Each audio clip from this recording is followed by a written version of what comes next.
Maegor the Cruel is the in-universe yardstick used in both book and show to describe just how evil a character is by the standards of Westeros. However, what if the same history books written by the Maesters of the Citadel that conceal House Hightower's involvement in the death of the dragons is also exaggerating Maegor's cruelty to hide what was really going on during the Faith Militant Uprising? We propose Maegor's cruelty only existed after he was resurrected by Tyanna of the Tower in 41 AC because of blood magic or just severe brain damage. Lastly, we'd like to point out that Maegor's cruelty from 41 AC onwards was out of self-preservation, because it's not paranoia if the Faith, Maesters, Oldtown, and your own family are really out to get you. And this is after Maegor time and again showed himself not to be a bloodthirsty usurper, but a loyal Targaryen. This might seem contradictory considering Maegor kills his nephews, Aegon the Uncrowned, and Viserys, his own squire. However, once Maegor defeated the Oldtown conspiracy by disarming the Faith, the Maesters had no choice but to team up with their own adversaries to defeat Maegor through Jaehaerys, Alysanne, and Alyssa.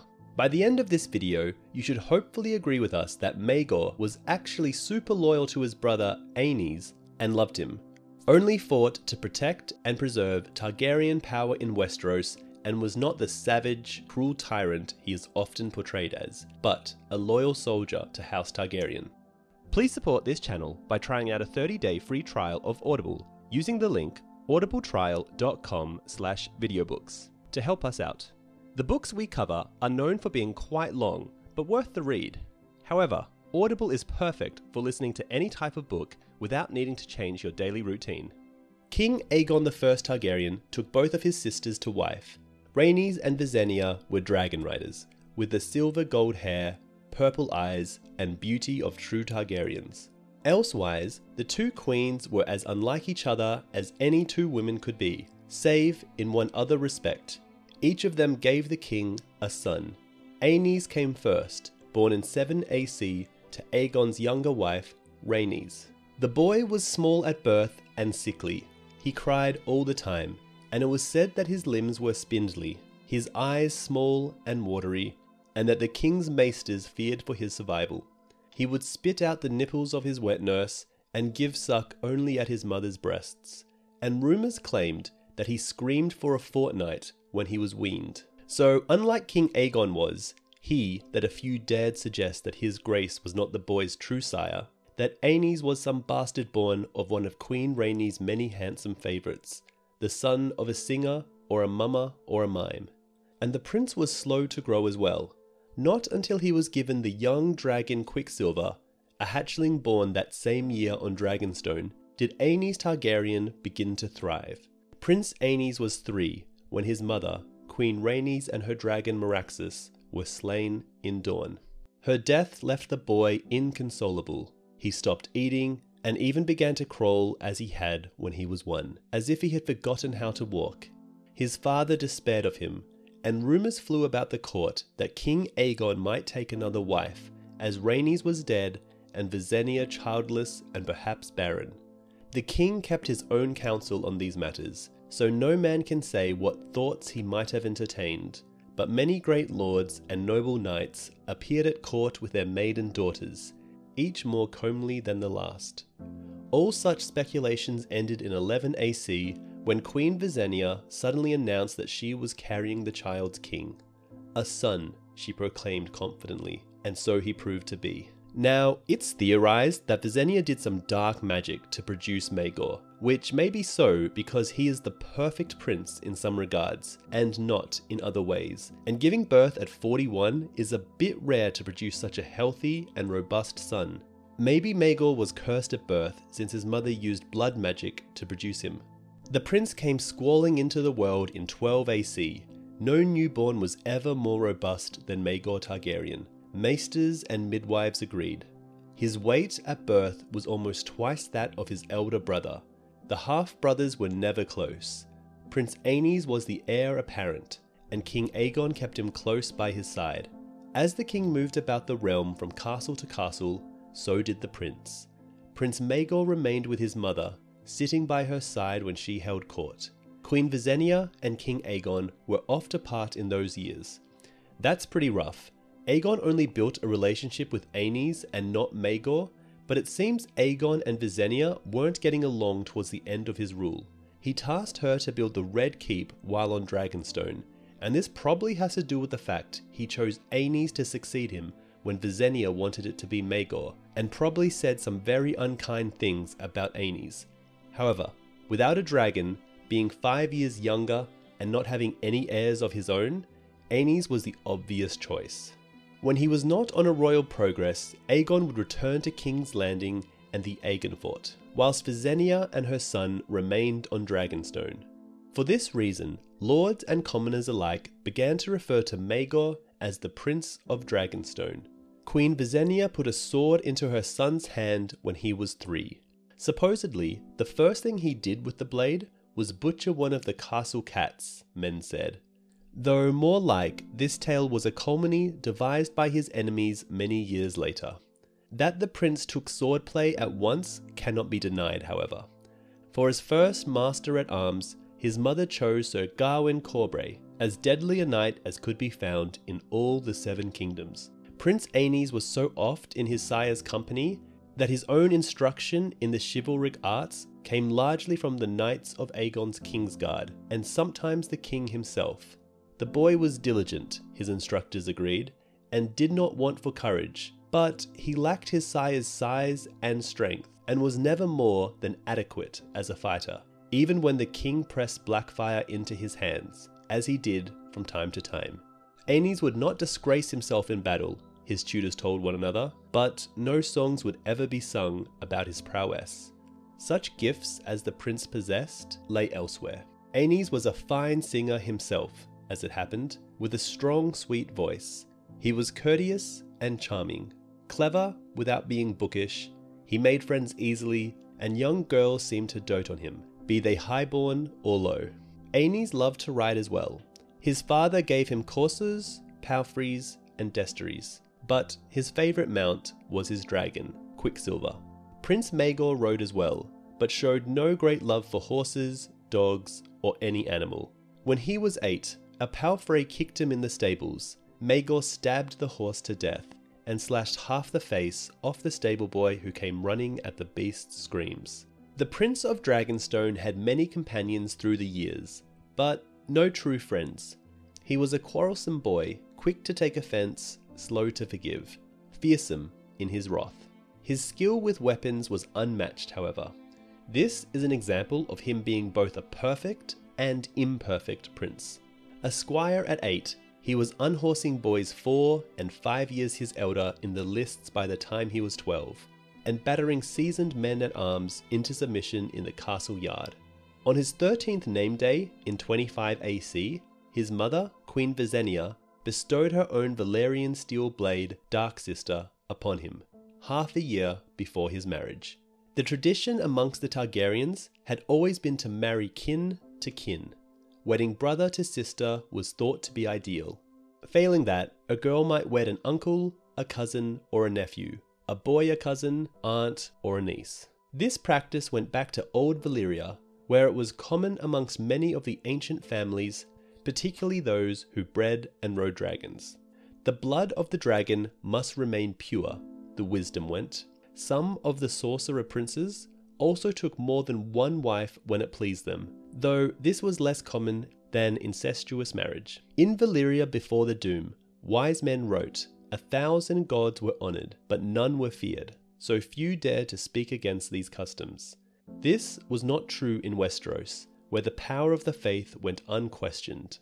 The old gods were still worshipped in the north, and the drowned god in the Iron Islands. But in the rest of the realm there was a single god with 7 faces, and his voice upon this earth was the High Septon of Oldtown. And the doctrines of the faith, handed down through centuries from Andalos itself, condemned the Valyrian marriage customs as practiced by the Targaryens. Incest was denounced as a vile sin, whether between father and daughter, mother and son, or brother and sister. And the fruits of such unions were considered abominations in the sight of gods and men. With hindsight, it can be seen that conflict between the faith and House Targaryen was inevitable.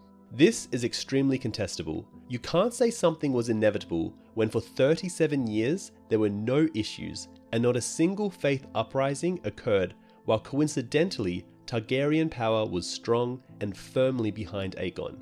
However, the moment he dies, Aenys, who was married to his cousin, which is common with the High Lords of Westeros, suddenly faces open rebellion because of incestuous practices that he himself has not even committed. Instead, this conflict between the faith and House Targaryen seems very calculated and well planned.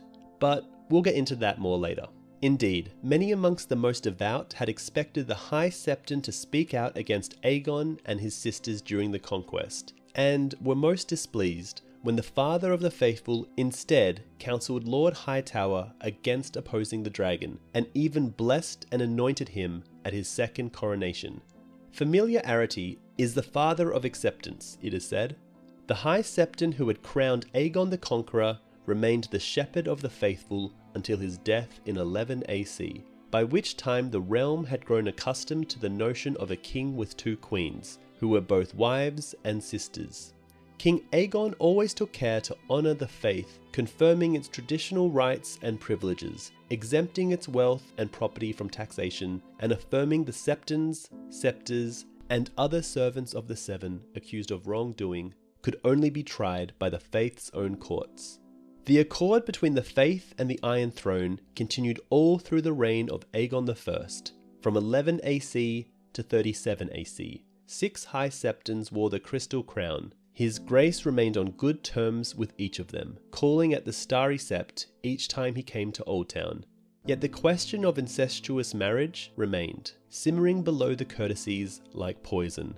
Whilst the High Septons of King Aegon's reign never spoke out against the king's marriage to his sisters, neither did they declare it to be lawful. The humbler members of the faith, village septons, holy sisters, begging brothers, poor fellows, still believed it sinful for brother to lie with sister, or for a man to take 2 wives. Aegon the Conqueror had fathered no daughters, however, so these matters did not come to a head at once. The sons of the dragon had no sisters to marry, so each of them was forced to seek elsewhere for a bride. Prince Aenys was the first to marry. In 22 AC, he wed the Lady Alyssa, the maiden daughter of the Lord of the Tides, Ethan Valerion, King Aegon's Lord Admiral and Master of Ships. She was 15, the same age as the prince, and shared his silvery hair and purple eyes as well, for the Valerions were an ancient family descended from Valyrian stock. King Aegon's own mother had been a Valyrion, so the marriage was reckoned one of cousin to cousin. It soon proved both happy and fruitful. The following year, Alyssa gave birth to a daughter.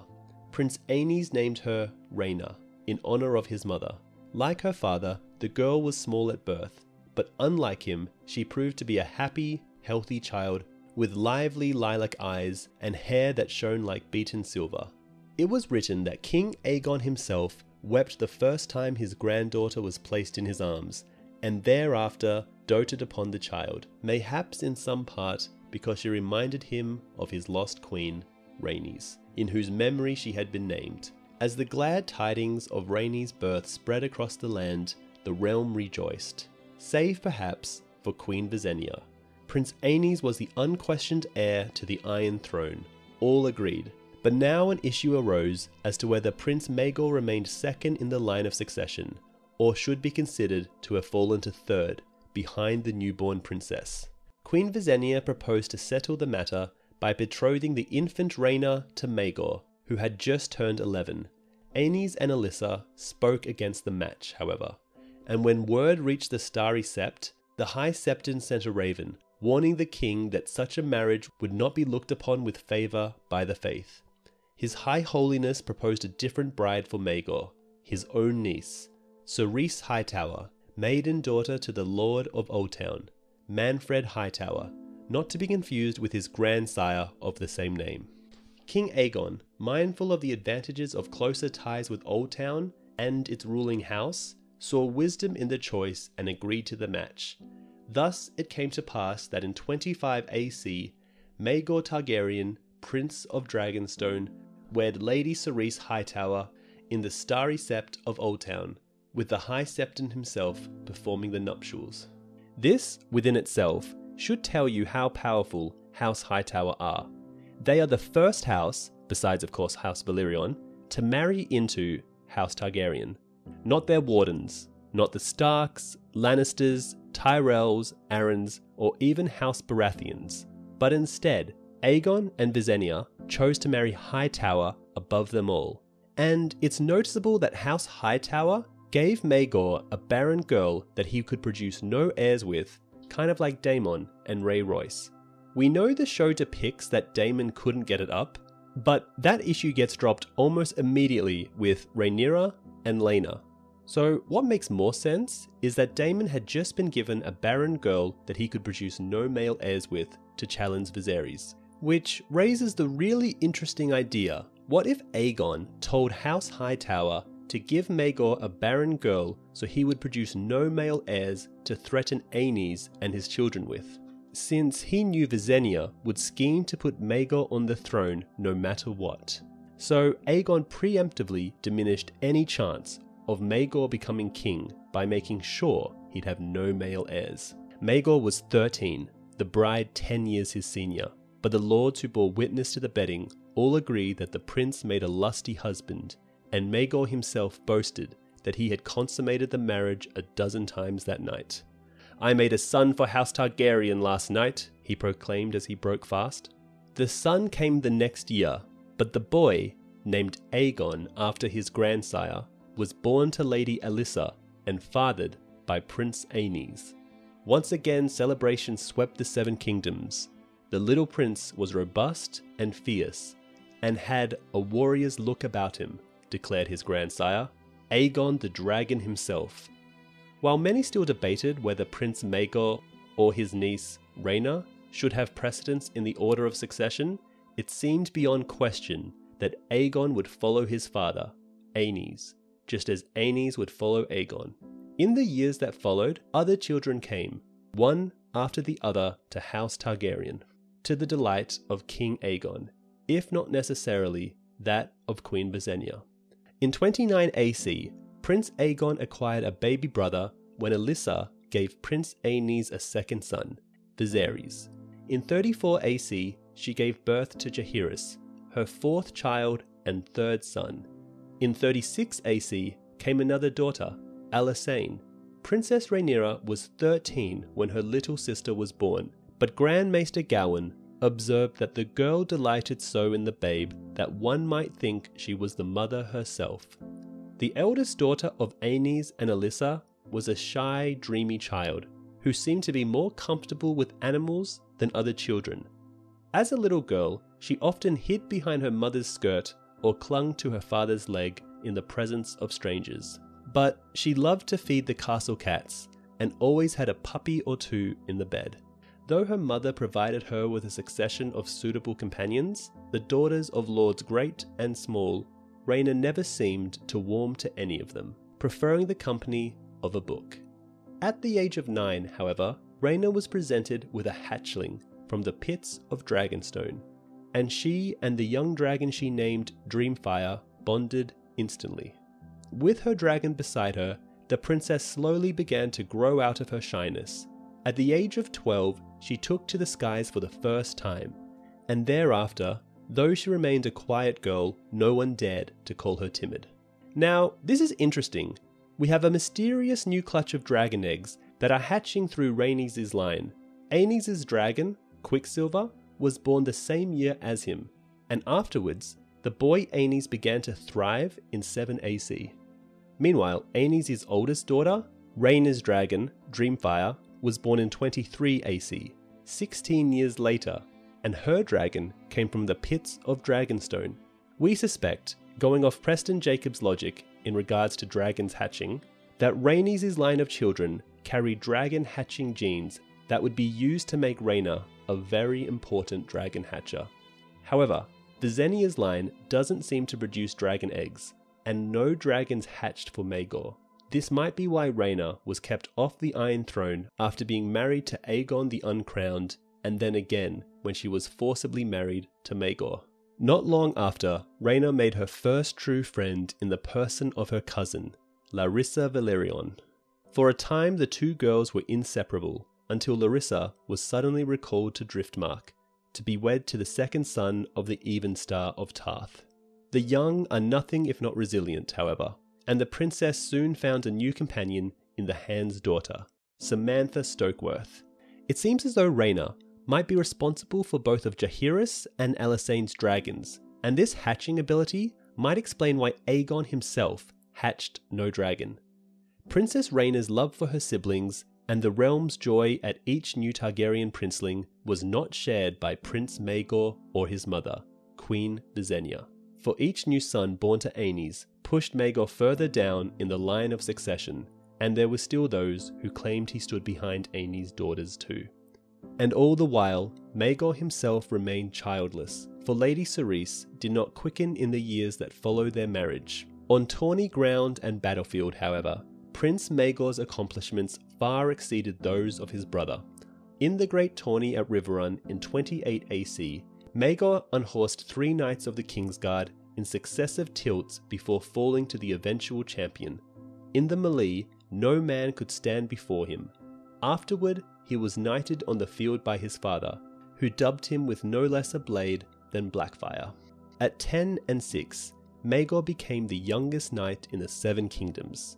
Other feats followed. In 29 AC and again in 30 AC, Maegor accompanied Osmond Strong and Aethon Valerion to the Stepstones to root out the Lyseni pirate king, Sorgoso San, and fought in several bloody affrays, showing himself to be both fearless and deadly. In 31 AC, he hunted down and slew a notorious robber knight in the Riverlands, the so-called Giant of the Trident.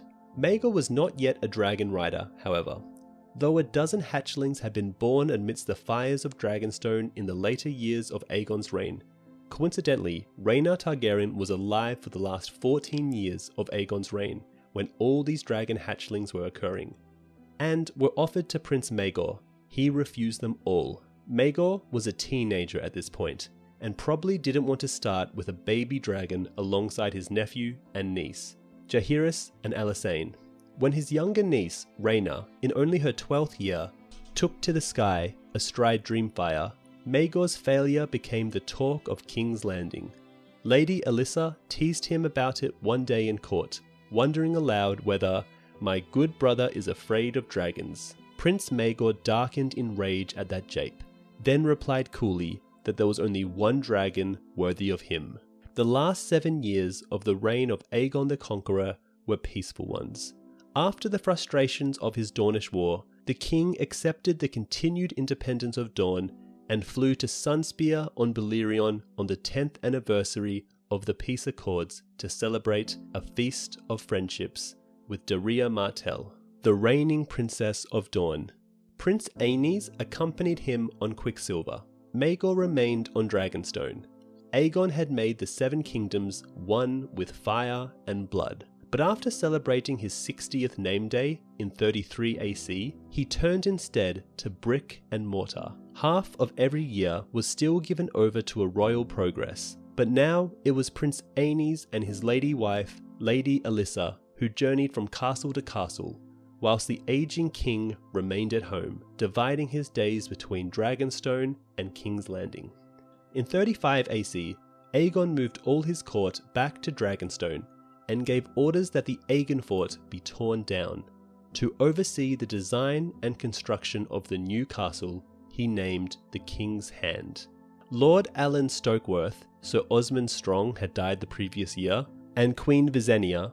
A jape went about the court that King Aegon had given Visenya charge of building the Red Keep, so he would not have to endure her presence on Dragonstone. Aegon the Conqueror died of a stroke on Dragonstone in the 37th year after the conquest. Prince Maegor, in residence at Dragonstone at the time, spoke the eulogy as his father's body was laid upon a funeral pyre in the castle yard. The king was clad in battle armour, his mailed hands folded over the hilt of Blackfyre. Since the days of old Valyria, it had ever been the custom of House Targaryen to burn their dead, rather than consigning their remains to the ground. Vhagar supplied the flames to light the fire. Blackfyre was burned with the king, but retrieved by Maegor afterward. the dragon was survived by his sister Visenya, his sons Aenys and Maegor, and 5 grandchildren. Prince Aenys was 30 years of age at his father's death, Prince Maegor 5 and 20. Aenys had been at Highgarden on his progress when his father died, but Quicksilver returned him to Dragonstone for the funeral. Afterward, he donned his father's iron and ruby crown, and Grand Maester Gawain proclaimed him Aenys of House Targaryen, the first of his name, King of the Andals and the Rhoynar and the First Men, Lord of the 7 Kingdoms and Protector of the Realm. The lords who had come to Dragonstone to bid their king farewell knelt and bowed their heads. When Prince Maegor's turn came, Aenys drew him back to his feet, kissed his cheek, and said, "Brother, you need never kneel to me again. We shall rule this realm together, you and I." Then the king presented his father's sword, Blackfire, to his brother, saying, "You are more fit to bear this blade than me. Wield it in my service, and I shall be content." This bequest would prove to be most unwise, as later events would demonstrate. However, we would argue that these actions helped ensure his brother's loyalty in the upcoming rebellions where Maegor could have exploited the Second Rebellion to kill Aenys' entire family, if becoming king was truly his goal. But instead, Maegor chose not to kill any of his nephews or nieces until after they had betrayed him, despite the fact he was the one protecting House Targaryen from the Faith and Maesters. Since Queen Visenya had previously gifted her son with Darksister, Prince Maegor now possessed both of the ancestral Valyrian steel swords of House Targaryen, whilst Darksister hung on the walls of his bedchambers on Dragonstone.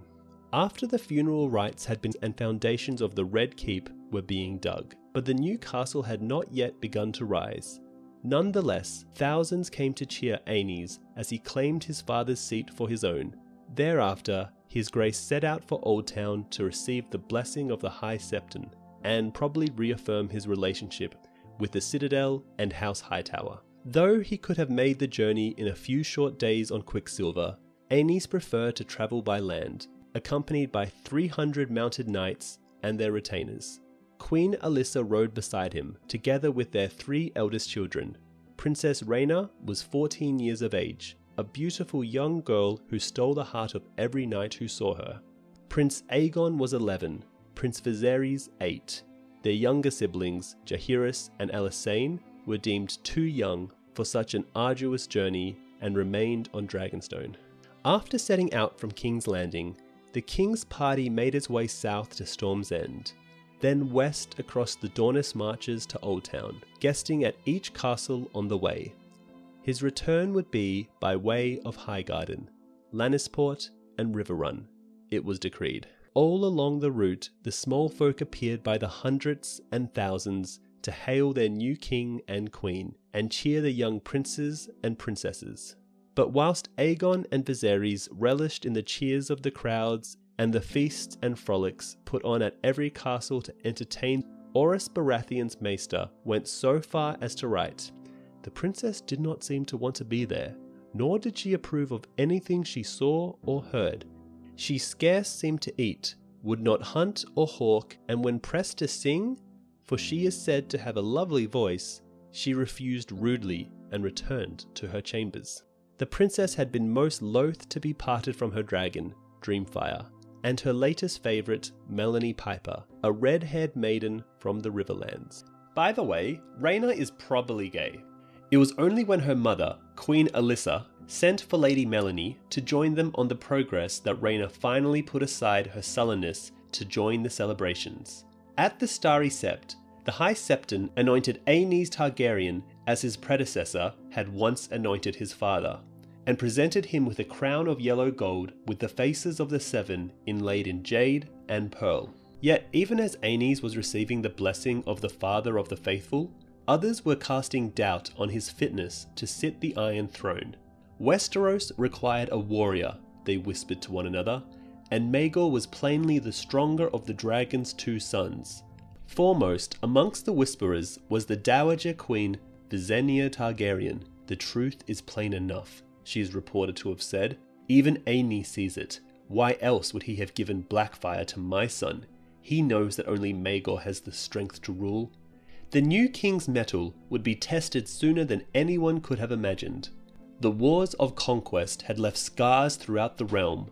Sons now come of age dreamed of avenging long-dead fathers. Knights remembered the days when a man with a sword and a horse and a suit of armor could slash his way to riches and glory. Lords recalled a time when they did not need a king's leave to tax their small folk or kill their enemies. The chains the dragon forged can yet be broken, the discontented told one another. We can win our freedoms back, but now is the time to strike, for this new king is weak. Now, even though some of this would be true, it is incredibly suspicious how well coordinated these revolts were to take place all at the same time. You might be thinking they were only well timed because they all took place right after Aegon's death, but they didn't. They all took place as Aenys was vulnerable in the Riverlands and on his way back from Oldtown. These revolts should have been sporadic, not executed at the most opportune time unless the maesters were telling them when to revolt. The first stirrings of revolt were in the Riverlands, amidst the colossal ruins of Harrenhal. Aegon had granted the castle to Sir Quentyn Corrys, his old master-at-arms. When Lord Corrys died in a fall from his horse in 9 AC, his title passed to his grandson, Gargon, a fat and foolish man with an unseemly appetite for young girls who became known as Gargon the Guest. Lord Gargon soon became infamous for turning up at every wedding celebrated within his domains so that he might enjoy the Lord's right of the first night. A more unwelcome wedding guest can scarce be imagined. He also made free with the wives and daughters of his own servants. King Aenys was still on his progress, guesting with Lord Tully of Riverrun on his way back to King's Landing, when the father of a maid whom Lord Corrys had honoured opened a postern gate at Harrenhal to an outlaw who styled himself Harren the Red and claimed to be a grandson of Harren the Black. The brigands pulled his lordship from his bed and dragged him to the castle Godswood, where Harren sliced off his and fed them to a dog. A few leal men-at-arms were killed. The rest agreed to join Harren, who declared himself Lord of Harrenhal and King of the Rivers. Not being Ironborn, he did not claim the islands. When word reached Riverrun, Lord Tully urged the king to mount Quicksilver and descend on Harrenhal as his father had. But his grace, perhaps mindful of his mother's death in Dorne, instead commanded Tully to summon his banners and lingered at Riverrun as they gathered. Only when 1,000 men were assembled did Aenys march, but when his men reached Harrenhal, they found it empty but for corpses. Harren the Red had put Lord Gargon's servants to the sword and taken his band into the woods. By the time Aenys returned to King's Landing, the news had grown even worse. In the Vale, Lord Ronal Arryn's younger brother, Jonas, had deposed and imprisoned his loyal sibling and declared himself King of Mountain and Vale. In the Iron Islands, another priest king had walked out of the sea, announcing himself to be Lodis the Twice Drowned, the son of the drowned god, returned at last from visiting his father. And high in the red mountains of Dorne, a pretender called the Vulture King appeared and called on all true Dornishmen to avenge the evils visited on Dorne by the Targaryens.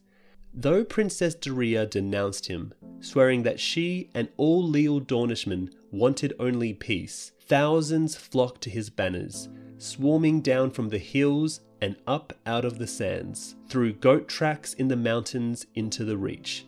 This Vulture King is half mad, and his followers are a rabble, undisciplined and unwashed. Lord Harmon Dondarrion wrote to the king, "We can smell them coming 50 leagues away."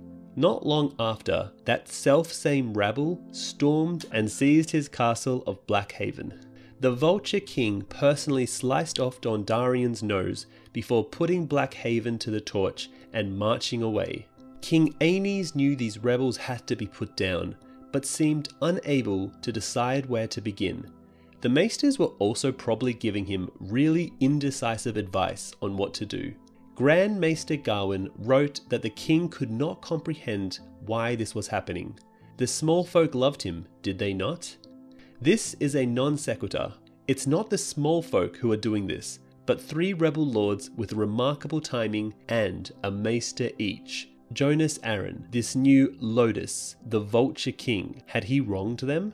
If they had grievances, why not bring them to him? I would have heard them out. His Grace spoke of sending messengers to the rebels to learn the reasons for their actions. Fearing that King's Landing might not be safe with Harren the Red alive and near, he sent Queen Alyssa and their younger children to Dragonstone.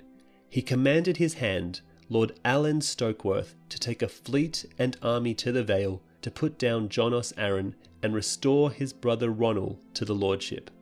But when the ships were about to sail, he countermanded the order, fearing that Stokesworth's departure would leave King's Landing undefended.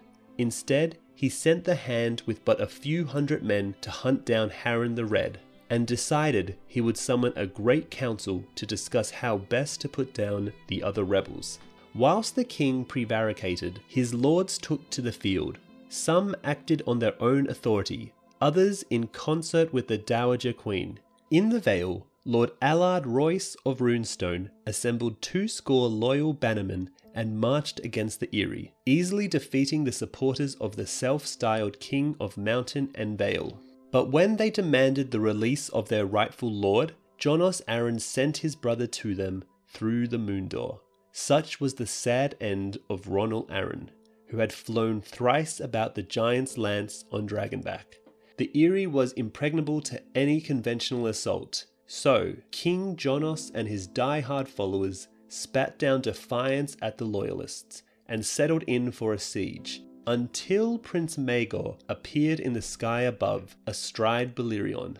When you think of Maegor, you should think of this. Not once, but twice he would ride to the defense of House Targaryen while Aenys and his family failed to act decisively against their foes. The Conqueror's younger son had claimed a dragon at last, none other than Black Dread, the greatest of them all. Rather than face Balerion's fires, the Eyrie's garrison seized the pretender and delivered him to Lord Royce, opening the Moondoor once again and serving Jonas the Kinslayer as he had served his brother. Surrender saved the pretender's followers from burning, but not from death. After taking possession of the Eyrie, Prince Maegor executed them to a man. Even the highest born amongst them were denied the honour of dying by sword. Traitors deserved only rope, Maegor decreed, so the captured knights were hanged naked from the walls of the Eyrie, kicking as they strangled slowly. Hubert Arryn, a cousin to the dead brothers, was installed as Lord of the Vale, as he had already sired 6 sons by his lady wife, a Royce of Runestone. The Arryn succession was seen to be secure. In the Iron Islands, Goran Greyjoy, Lord Reaper of Pike, brought King Lodos, second of that name, to a similar swift end, marshalling 100 longships to descend on Old Wick and Great Wick, where the Pretender's followers were most numerous, and putting thousands of them to the sword. Afterward, he had the head of the priest king pickled in brine and sent to King's Landing. King Aenys was so pleased by the gift that he offered Greyjoy any boon he might desire. This proved unwise. Lord Gorgon, wishing to prove himself a true son of the drowned god, asked the king for the right to expel all the Septon and Scepters who had come to the Iron Islands after the conquest to convert the Ironborn to the worship of the Seven. King Aenys had no choice but to agree. The largest and most threatening rebellion remained that of the Vulture King along the Dornish marches. Though Princess Doreah continued to issue denunciations from Sunspear, there were many who suspected that she was playing a double game, for she did not take the field against the rebels and was rumoured to be sending them men, money, and supplies. Whether that was true or not, hundreds of Dornish knights and several thousand seasoned spearmen had joined the Vulture King's rabble, and the rabble itself had swelled enormously to more than 30,000 men. So large had his host become that the Vulture King made an ill-considered decision and divided his strength. Whilst he marched west against Nightsong and Hornhill with half the Dornish power, the other half went east to besiege Stonehelm, seat of House Swan, under the command of Lord Walter Will, the son of the Widow Lover. Both hosts met with disaster. Orys Baratheon, known now as Orys One Hand, rode forth from Storm's End one last time to smash the Dornish beneath the walls of Stonehelm. When Walter Will was delivered into his hands, wounded but alive, Lord Orys said, "Your father took my hand. I claim yours as repayment." So saying, he hacked off Lord Walter's sword hand.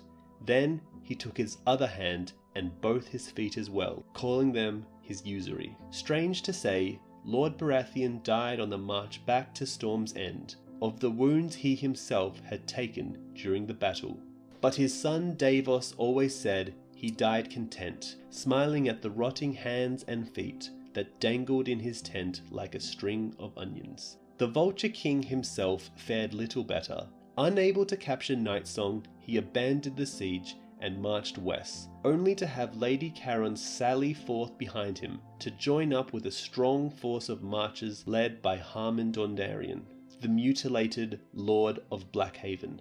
Meanwhile, Lord Samwell Tarly of Hornhill suddenly appeared athwart the Dornish line of march with several thousand knights and archers. Savage Sam, that lord was called, and so he proved in the bloody battle that ensued, cutting down dozens of Dornish men with his great Valyrian steel blade, Heartsbane. The Vulture King had twice as many men as his three foes combined, but most were untrained and undisciplined, and when faced with armoured knights at front and rear, their ranks shattered.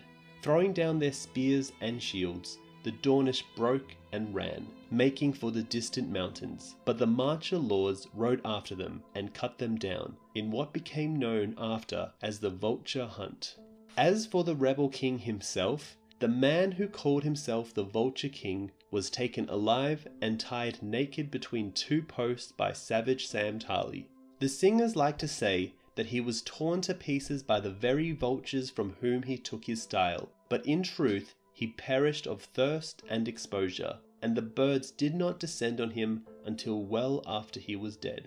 In later years, several other men would take the title Vulture King, but whether they were of the same blood as the first, no man can say. His death is generally accounted as the end of the Second Dornish War, though that is somewhat of a misnomer, since no Dornish lords ever took the field, and Princess Doreah continued to vilify the Vulture King until his end, and took no part in his campaigns.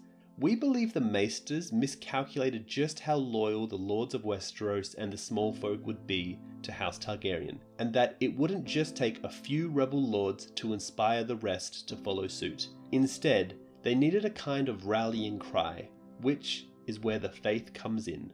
The first of the rebels proved to be the last as well. Harren the Red was at last brought to bay in a village west of the God's Eye. The outlaw king did not die meekly. In his last fight, he slew the king's hand, Lord Alan Stokeworth, before being cut down by Stokeworth's squire, Bernard Brune. A grateful King Aenys conferred knighthood on Brune, and rewarded Davos Baratheon, Samwell Tarly, No-Nose Dondarrion, Ellen Caron, Allard Royce, and Goran Greyjoy with gold, offices, and honours. The greatest plaudits he bestowed on his own brother. On his return to King's Landing, Prince Maegor was hailed as a hero. King Aenys embraced him before a cheering throng and named him Hand of the King. And when two young dragons hatched amidst the fire pits of Dragonstone at the end of that year, it was taken for a sign. But the enmity between the dragon's sons did not long endure, or the Maesters will have us believe. It may be that conflict was inevitable, for the two brothers had very different natures. King Aenys loved his wife, his children, and his people, and wished only to be loved in turn. His brother Maegor, taller, broader, and fearsomely strong, had no patience for any of that, but lived for war, tourneys, and battle. He was rightly regarded as one of the finest knights in Westeros, though his savagery in the field and his harshness towards defeated foes was oft remarked upon as well. King Aenys sought always to please. When faced with difficulties, he would answer with soft words, whereas Maegor's reply was ever steel and fire. Grand Maester Gowen wrote that Aenys trusted everyone, Maegor no one. The king was easily influenced, Gawain observed, swaying this way and that like a reed in the wind, like as not to heed whichever counsellor last had his ear. Prince Maegor, on the other hand, was rigid as an iron rod, unyielding, unbending. Despite such differences, the sons of the dragon continued to rule together amicably for the best part of 2 years. But in 39 AC, Queen Alyssa gave King Aenys yet another heir, a girl she named Vala, who sadly died in the cradle not long after. Perhaps it was this continued proof of the queen's fertility that drove Prince Maegor to do what he did. Whatever the reason, the prince shocked the realm and the king both when he suddenly announced that Lady Cerys was barren, and he had therefore taken a second wife in Alice Harroway, daughter of the new Lord of Harrenhal. The wedding was performed on Dragonstone, under the aegis of the Dowager Queen Visenya. As the castle septon refused to officiate, Maegor and his new bride were joined in a Valyrian rite, wed by blood and fire. The marriage took place without the leave, knowledge, or presence of King Aenys. When it became known, the two half-brothers quarrelled bitterly, nor was his grace alone in his wrath. Manfred Hightower, father of Lady Cerys, made protest to the king, demanding that Lady Alyce be put aside, and in the Starry Sept at Oldtown, the High Septon went even further, denouncing Maegor's marriage as sin and fornication, and calling the prince's new bride this whore of Harroway. No true son or daughter of the Seven would ever bow to such, he thundered. We suspect this High Septon and the previous were cronies to House Hightower. The previous High Septon anointed Aenys, but prevented Maegor from marrying Rhaena, and instead suggested Cerys. The new High Septon leads Aenys to a well-planned trap in the Riverlands, but when that didn't work, he drives a wedge between the two Targaryen brothers by not allowing Maegor to remarry, and it again prevents Maegor from being able to father any children. Prince Maegor remained defiant. His father had taken both of his sisters to wife, he pointed out. The strictures of the faith might rule lesser men, but not the blood of the dragon. No words of King Aenys could heal the wound his brother's words thus opened, and many pious lords throughout the Seven Kingdoms condemned the marriage, and began to speak openly of Maegor's whore. Vexed and angry, King Aenys gave his brother a choice: put Alice Harroway aside and return to Lady Cerys, or suffer 5 years of exile. Prince Maegor chose exile. In 40 AC, he departed for Pentos, taking Lady Alice, Balerion his dragon, and the sword Blackfyre with him. It is said that Aenys requested that his brother return Blackfyre, to which Prince Maegor replied, "Your grace is welcome to try and take her from me." Lady Cerys was left abandoned in King's Landing. To replace his brother as hand, King Aenys turned to Septon Murmison, a pious cleric said to be able to heal the sick by the laying on of hands. The king had him lay hands on Lady Cerys's belly every night, in the hopes that his brother might repent his folly if his lawful wife could be made fertile. But the lady soon grew weary of the nightly ritual and departed King's Landing for Oldtown, where she rejoined her father in the High Tower. No doubt his grace, the king, hoped the choice would appease the faith. If so, he was wrong. Septon Murmison could no more heal the realm than he could make Cerys Hightower fecund. The High Septon continued to thunder, and all through the realm the lords in their halls spoke of the king's weakness. "How can he rule the Seven Kingdoms when he cannot even rule his brother?" they said. The king remained oblivious to the discontent in the realm. Peace had returned. His troublesome brother was across the narrow sea, and a great new castle had begun to rise atop Aegon's high hill, built all in pale red stone. The king's new seat would be larger and more lavish than Dragonstone, with massive walls and barbicans and towers capable of withstanding any enemy. The Red Keep. the people of King's Landing named it. Its building had become the king's obsession. "My descendants shall rule from here for 1,000 years, His Grace declared. Perhaps thinking of those descendants in 41 AC, Aenys Targaryen made a disastrous blunder and announced his intention to give the hand of his daughter, Rhaena, in marriage to her brother Aegon, heir to the Iron Throne. The princess was 18, the prince 15. They had been close since childhood, playmates when young. Though Aegon had never claimed a dragon of his own, he had descended into the skies more than once with his sister on Dreamfire. Lean and handsome and growing taller every year, Aegon was said by many to be the very image of his grandsire at the same age. 3 years of service as a squire had sharpened his prowess with sword and axe, and he was widely regarded as the best young lance in all the realm. Of late, many a young maiden had cast her eye upon the prince, and Aegon was not indifferent to their charms. "If the prince is not wed," Grand Maester Gowyn wrote the Citadel, "His Grace may soon have a bastard grandchild to contend with." Princess Rhaena had many a suitor as well, but unlike her brother, she gave encouragement to none of them. She preferred to spend her days with her siblings, her dogs and cats, and her newest favourite, Elaine Royce, daughter to the Lord of Runestone. A plump and homely girl, but so cherished that Rhaena sometimes took her flying on the back of Dreamfire, just as she did her brother Aegon. More often though, Rhaena took to the skies by herself. After her 16th name day, the princess declared herself a woman grown, free to fly where I will, and fly she did. Dreamfire was seen as far away as Harrenhal, Tarth, Runestone, Gulltown. It was whispered, though never proved, that on one of these flights, Rhaena surrendered the flower of her maidenhead to a low-born lover. A hedge knight, one story had it. Others named him a singer, a blacksmith's son, a village septon. In light of these tales, some have suggested that Aenys might have felt a need to see his daughter wed as soon as possible. Regardless of the truth of that surmise, at 18 Rhaena was certainly of an age to marry, 3 years older than her mother and father had been when they were wed. Given the tradition and practices of House Targaryen, a match between his 2 eldest children must have seemed the obvious course to King Aenys. The affection between Rhaena and Aegon was well known, and neither raised any objection to the marriage.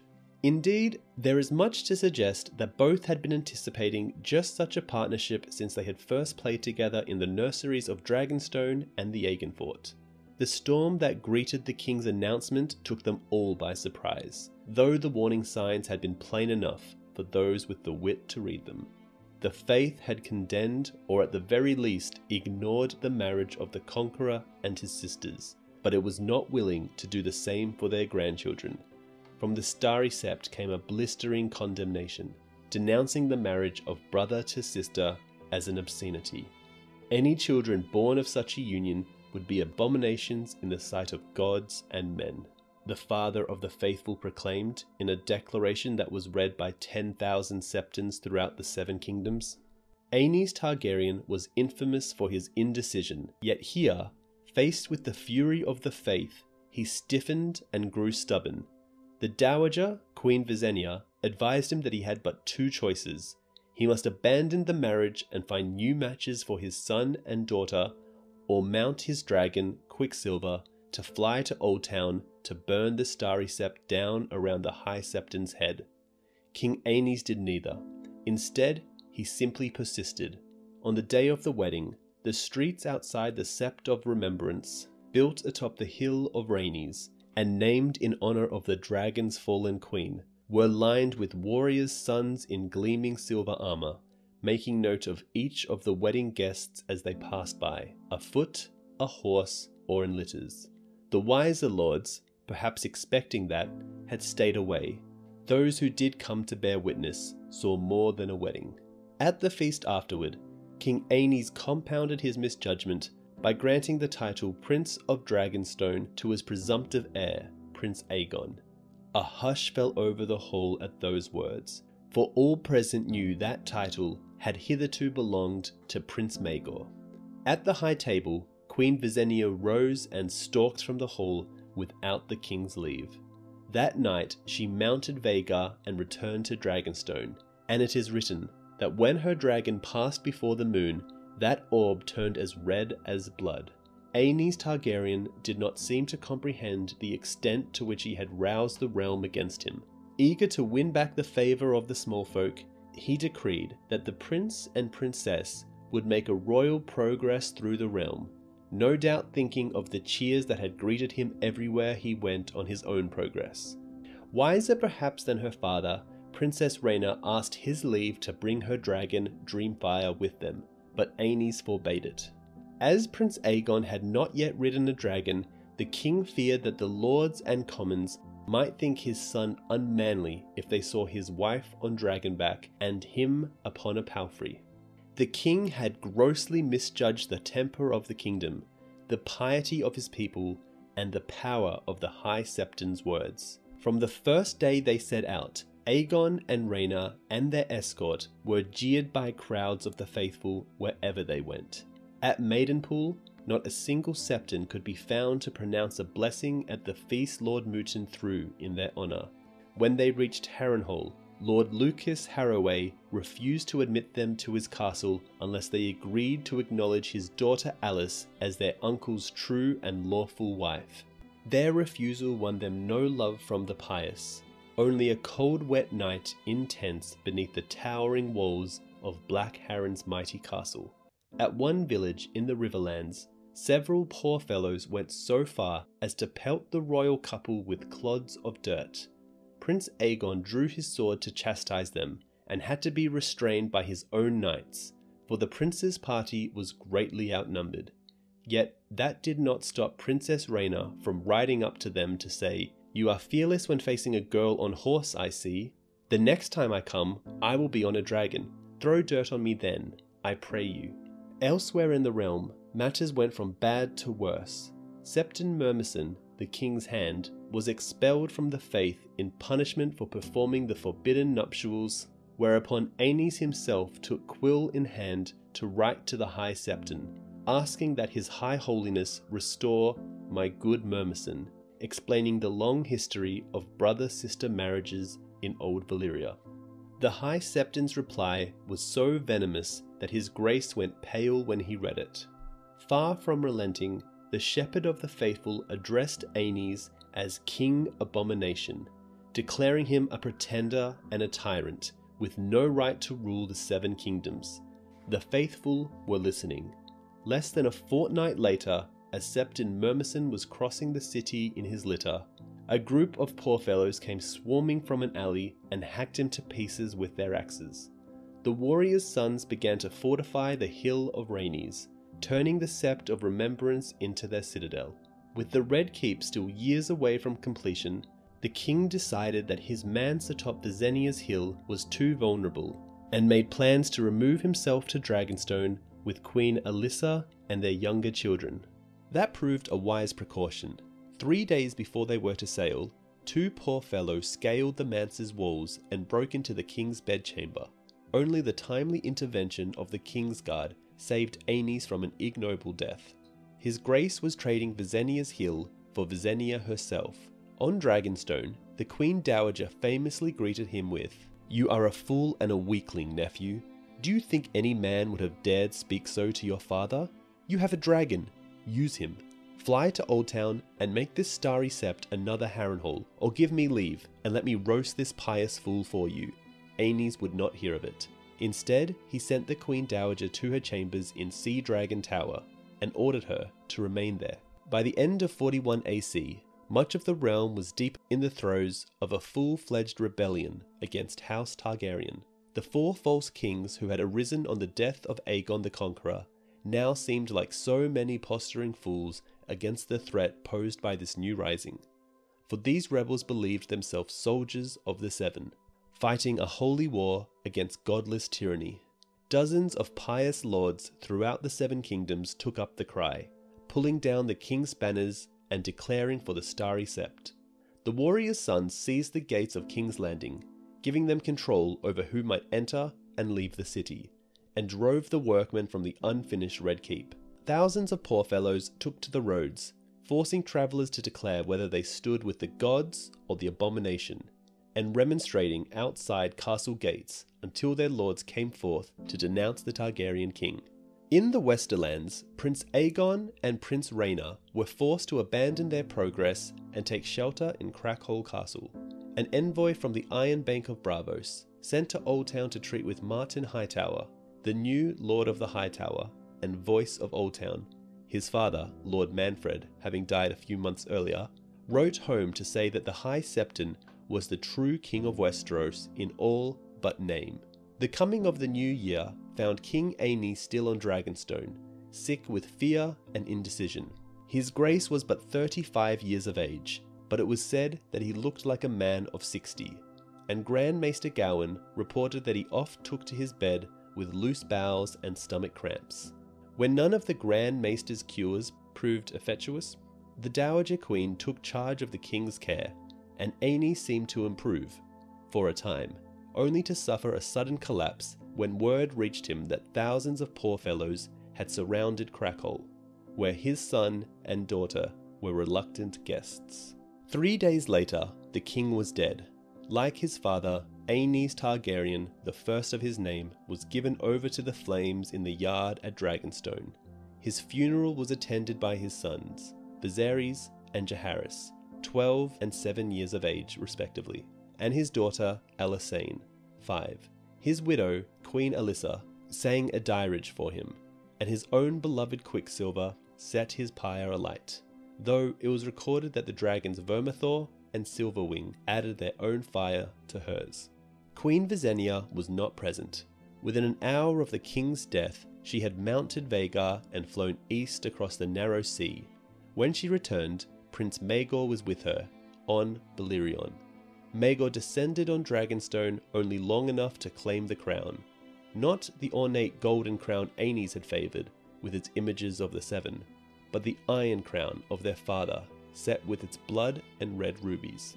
His mother placed it on his head, and the lords and knights gathered there, knelt as he proclaimed himself Maegor of House Targaryen, first of his name, King of the Andals, the Rhoynar, and the First Men, Lord of the Seven Kingdoms, and Protector of the realm. Only Grand Maester Gowyn dared object. By all the laws of inheritance, laws that the Conqueror himself had affirmed after the conquest, the Iron Throne should pass to King Aenys' son, Aegon, the aged Maester said. The Iron Throne will go to the man who has the strength to seize it, Maegor replied. Whereupon he decreed the immediate execution of the Grand Maester, taking off Gowyn's old grey head himself with a single swing of Blackfire. Maegor killing Gowyn was smart, considering how useless his advice was for Aenys, and maybe this is where Maegor and Visenya started to distrust the Maesters, as we'll see when they fly to Oldtown. Queen Alyssa and her children were not on hand to witness King Maegor's coronation. She had taken them from Dragonstone within hours of her husband's funeral, crossing to her Lord Father's castle on nearby Driftmark. When told, Maegor gave a shrug, then retired to the chamber of the painted table with a maester, to dictate letters to lords great and small throughout the realm. Again, if Maegor didn't love his brother, he would have just murdered them all right then and there. But from his perspective, they were too weak to protect House Targaryen, and therefore it fell onto him to save their house. 100 ravens flew within the day. The next day, Maegor flew as well. Mounting Balerion, he crossed Blackwater Bay to King's Landing, accompanied by the Dowager Queen Visenya upon Vhagar. The return of the dragons set off riots in the city, as hundreds tried to flee, only to find the gates closed and barred.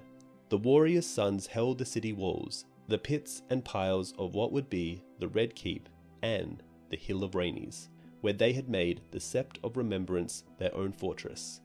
The Targaryens raised their standards atop Visenya's hill and called for leal men to gather to them. Thousands did. Visenya Targaryen proclaimed that her son Maegor had come to be their king. A true king, blood of Aegon the Conqueror, who was my brother, my husband, and my love. If any man questions my son's right to the Iron Throne, let him prove his claim with his body. The warrior's sons were not slow to accept her challenge. Down from the hill of Rhaenys they rode, 700 knights in silvered steel, led by their grand captain, Sir Daemon Morrigan, called Daemon the Devout. Let us not bandy words, Maegor told him. Swords will decide this matter. Sir Daemon agreed. The gods would grant victory to the man whose cause was just, he said. Let each side have 7 champions, as it was done in Andalos of old. Can you find 6 men to stand beside you? For Aenys had taken the Kingsguard to Dragonstone, and Maegor stood alone. The king turned to the crowd. Who will come and stand beside his king? He called. Many turned away in fear, or pretended that they did not hear, for the prowess of the Warriors 7 was known to all. But at last, one man offered himself. No knight, but a simple man-at-arms, who called himself Dick Bean. I've been a king's man since I was a boy, he said. I mean to die a king's man. Only then did the first knight step forward. This Bean shames us all, he shouted. Are there no true knights here? No leal men? The speaker was Berinar Brune, the squire who had slain Harren the Red and been knighted by King Aenys himself. His scorn drove others to offer their swords. So, it turns out that the small folk actually do love House Targaryen, and it's only the Faith and Maesters who thinks it's a problem. The names of the 4 Maegor chose are writ large in the history of Westeros. Sir Bram of Blackhull, a hedge knight. Sir Rayford Roseby, Sir Guy Lothston, called Guy the Glutton, and Sir Lucifer Massey, Lord of Stonedance. It is written that Daemon the Devout led a prayer, beseeching the warrior to grant strength to their arms. Afterward, the Queen Dowager gave the command to begin, and the issue was joined. Dick Bean died first, cut down by Lyle Bracken mere instants after the combat began. Thereafter, accounts differ markedly. One chronicler says that when the hugely fat Sir Guy the Glutton was cut open, the remains of 40 half-digested pies spilled out. Another claims Sir Garibold of the Seven Stars sang a paean as he fought. Several tell us that Lord Massey hacked off the arm of Harry Horp. In one account, Death's Head Harry tossed his battle-axe into his other hand and buried it between Lord Massey's eyes. Other chroniclers suggest Sir Harry simply died. Some say the fight went on for hours, others that most of the combatants were down and dying in mere moments. All agree that great deeds were done and mighty blows exchanged, until the end found Maegor Targaryen standing alone against Daemon the Devout and William the Wanderer. Both of the warrior's sons were badly wounded, and his grace had Blackfire in his hand, but even so, it was a near thing. Even as he fell, Sir William dealt the king a terrible blow to the head that cracked his helm and left him insensate. Not one mention of Maegor's bravery for doing this. Many thought Maegor dead until his mother removed his broken helm. "The king breathes," she said. "The king lives." The victory was his. 7 of the mightiest of the warriors' sons were dead, including their commander, but more than 700 remained, armed and armoured, and gathered about the crown of the hill. Queen Visenya commanded her son be taken to the maesters. As the litter-bearers bore him down the hill, the swords of the faith dropped to their knees in submission. This is a good place to stop and point out that Maegor saved House Targaryen not just once, but twice, and either time he could have easily killed off any rival claimants. But, as we keep repeating, that would not have been good for their house, and Maegor is nothing but loyal to House Targaryen. The Dowager Queen ordered them to return their fortified sept atop the hill of Rhaenys. For 27 days, Maegor Targaryen lingered at the point of death, whilst maesters treated him with potions and poultices, and septons prayed above his bed. In the Sept of Remembrance, the warriors' sons prayed as well, and argued about their course. Some felt the order had no choice but to accept Maegor as king, since the gods had blessed him with victory. Others insisted that they were bound by oath to obey the High Septon and fight on. The Kingsguard arrived from Dragonstone in the nonce. At the behest of the Dowager Queen, they took command of the thousands of Targaryen loyalists in the city and surrounded the Hill of Rhaenys. On Driftmark, the widowed Queen Alyssa proclaimed her own son Aegon the true king, but few heeded her call. The young prince, just shy of manhood, remained at Crackle, half a realm away, trapped in a castle surrounded by poor fellows and pious peasants, most of whom considered him an abomination. In the citadel of Oldtown, the Archmaesters met in conclave to debate the succession and choose a new Grand Maester. Thousands of poor fellows streamed towards King's Landing. Those from the west followed the hedge knight Sir Horace Hill. Those from the south, a gigantic axeman called Wat the Hewer. When the ragged bands encamped about Crackhole left to join their fellows on the march, Prince Aegon and Rhaena were finally able to depart. Abandoning their royal progress, they made their way to Castle Rock, where Lord Lyman Lannister offered them his protection. It was his wife, Lady Jocasta, who first discerned that Princess Rhaena was with child, Lord Lyman's maester tells us. On the 28th day after the Trial of Seven, a ship arrived from Pentos upon the evening tide, carrying 2 women and 600 sellswords. Alice of House Harroway, Maegor Targaryen's second wife, had returned to Westeros, but not alone. With her sailed another woman, a pale raven-haired beauty known only as Tyanna of the Tower. Some said the woman was Maegor's concubine, others named her Lady Alice's paramour. The natural daughter of a Pentoshi magister, Tyanna was a tavern dancer who had risen to be a courtesan. She was rumoured to be a poisoner and sorceress as well. Many queer tales were told about her, yet as soon as she arrived, Queen Visenya dismissed her son's maesters and septons and gave Maegor over to Tyanna's care. The next morning, the king awoke, rising with the sun.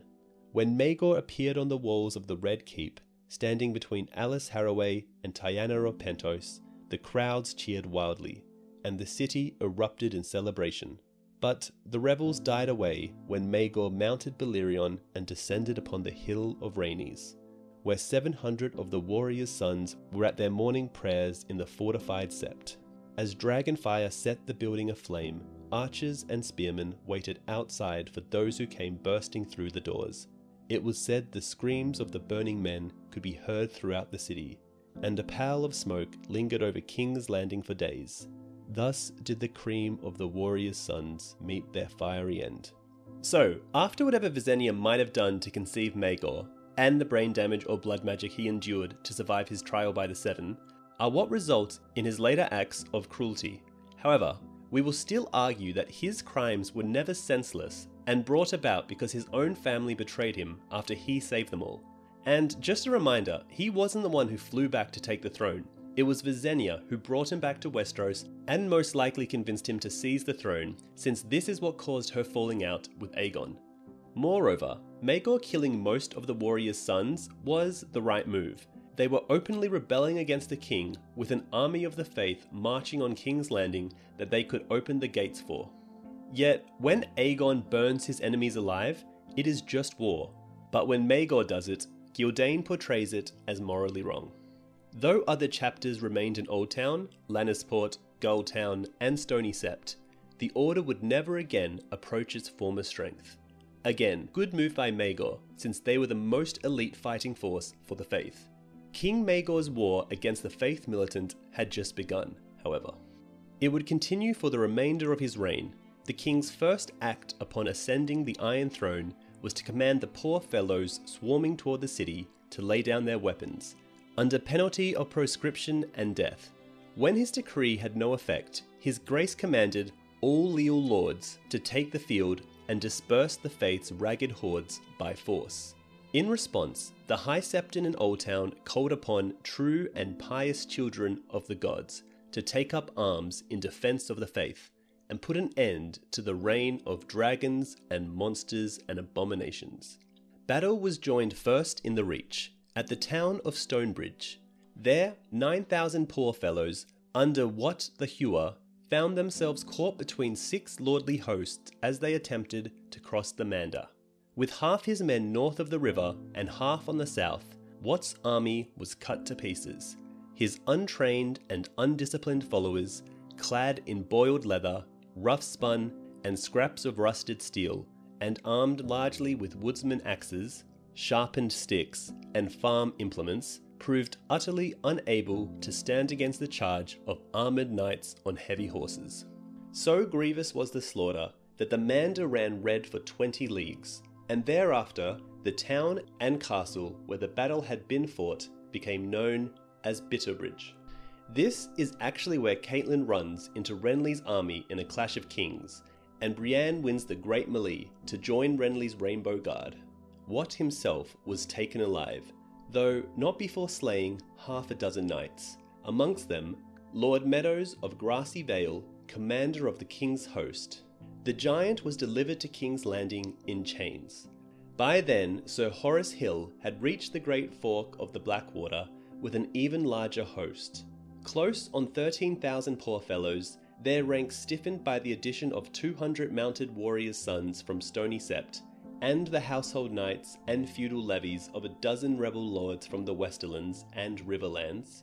Lord Rupert Falwell, famed as the Fighting Fool, led the ranks of the pious who had answered the High Septon's call. With him rode Sir Lenel Lorch, Sir Alan Terrick, Lord Tyrester Wayne, Lord John Leicester, and many other puissant knights. The army of the faithful numbered 20,000 men. King Maegor's army was of like size, however, and his grace had almost twice as many armoured horses, as well as a large contingent of longbowmen, and the king himself riding Balerion. Even so, the battle proved a savage struggle. The Fighting Fool slew 2 knights of the King's Guard before he himself was cut down by the Lord of Maidenpool. Big John Hugg, fighting for the king, was blinded by a sword slash early in the battle, yet rallied his men and led a charge that broke through the lines of the faithful and put the poor fellows to fight. A rainstorm dampened Balerion's fires, but could not quench them entirely, and amidst smoke and screams, King Maegor descended again and again, to serve his foes with flame. By nightfall, victory was his, as the remaining poor fellows threw down their axes and streamed away in all directions. Triumphant, Maegor returned to King's Landing to seat himself once more upon the Iron Throne. When Wat the Hewer was delivered to him, chained yet still defiant, Maegor took off his limbs with the giant's own axe, but commanded his maesters to keep the man alive, so he might attend my wedding. Then his grace announced his intent to take Tyanna of Pentos as his third wife, though it was whispered that his mother, the Queen Dowager, had no love for the Pentoshi sorceress. We think this is because Tyanna knew what kind of blood magic Visenya had used to birth Maegor, and therefore she would have influence over Maegor. Only Grand Maester Myros dared speak against her openly. "Your one true wife awaits you in the High Tower," Myros said. The king heard him out in silence, then descended from the throne, drew Blackfire, and slew him where he stood. Now, it seems Maegor has no patience for the maesters, with Myros being the second Grand Maester he has killed. Maegor Targaryen and Tyanna of the Tower were wed atop the hills of Rhaenys, amidst the ashes and bones of the warriors' sons who had died there. It was said that Maegor had to put a dozen Septons to death before he found one willing to perform the ceremony. Wat the Hewer, limbless, was kept alive to witness the marriage. King Aenys' widow, Queen Alyssa, was present as well, with her younger sons, Viserys and Jaehaerys, and her daughter, Alysanne. A visit from the Dowager Queen, Anne Vhagar, had persuaded her to leave her sanctuary on Driftmark and return to court, where Alyssa and her brothers and cousins of House Valyrion did homage to Maegor as the true king. The widowed queen was even compelled to join the other ladies of the court in disrobing his grace and escorting him to the nuptial chamber to consummate his marriage, a bedding ceremony presided over by the king's second wife, Alice Harroway. That task done, Alyssa and the other ladies took their leave of the royal bedchamber, but Alice remained, joining the king and his newest wife in a night of carnal lust. Again, Maegor is still treating Aenys' wife and his children extremely well, considering they are a threat to his reign. He gives them freedom to travel and places of honor in his court. Obviously, he did steal their crown, but like Aegon, the Iron Throne is not something you are given, but something you take only if you have the strength to do so, as Jaehaerys will one day do. Across the realm in Oldtown, the High Septon was loud in his denunciations of the abomination and his whores, whilst the king's first wife, Cerys of House Hightower, continued to insist that she was Maegor's only lawful queen, and in the Westerlands, Aegon Targaryen, Prince of Dragonstone, and his wife, Princess Rhaena, remained defiant as well. All through the turmoil of Maegor's ascension, King Aenys' son and the princess, his wife, had remained at Castle Rock, where Rhaena grew great with child. Most of the knights and young lordlings who had set out with them on their ill-fated progress had abandoned them, rushing off to King's Landing to bend their knee to Maegor. Even Rhaena's handmaids and companions had found excuses to absent themselves save for her friend, Elaine Royce, and a former favourite, Melanie Piper, who arrived at Lannisport with her brothers to swear the loyalty of their house. All his life, Prince Aegon had been considered the heir presumptive to the Iron Throne, but now, suddenly, he found himself reviled by the pious and abandoned by many he had thought to be his leal friends. Maegor's supporters, who seemed more numerous every day, were not shy in saying that Aegon was his father's son, suggesting that they saw him in the same weakness that had brought down King Aenys. Aegon had never ridden a dragon, they pointed out, whereas Maegor had claimed Balerion, and the prince's own bride, Princess Rhaena, had been flying Dreamfire since the age of 12. Queen Alyssa's attendance at Maegor's wedding was trumpeted as proof that Aegon's own mother had abandoned his cause. Though Lyman Lannister, Lord of Castle Rock, stood firm when Maegor demanded that Aegon and his sister be returned to King's Landing in chains if need be, we don't think Maegor had any intention of killing Aegon the Uncrowned at this point. He simply wanted Aegon back in King's Landing to consolidate Targaryen power before deciding what he should do about the High Septon.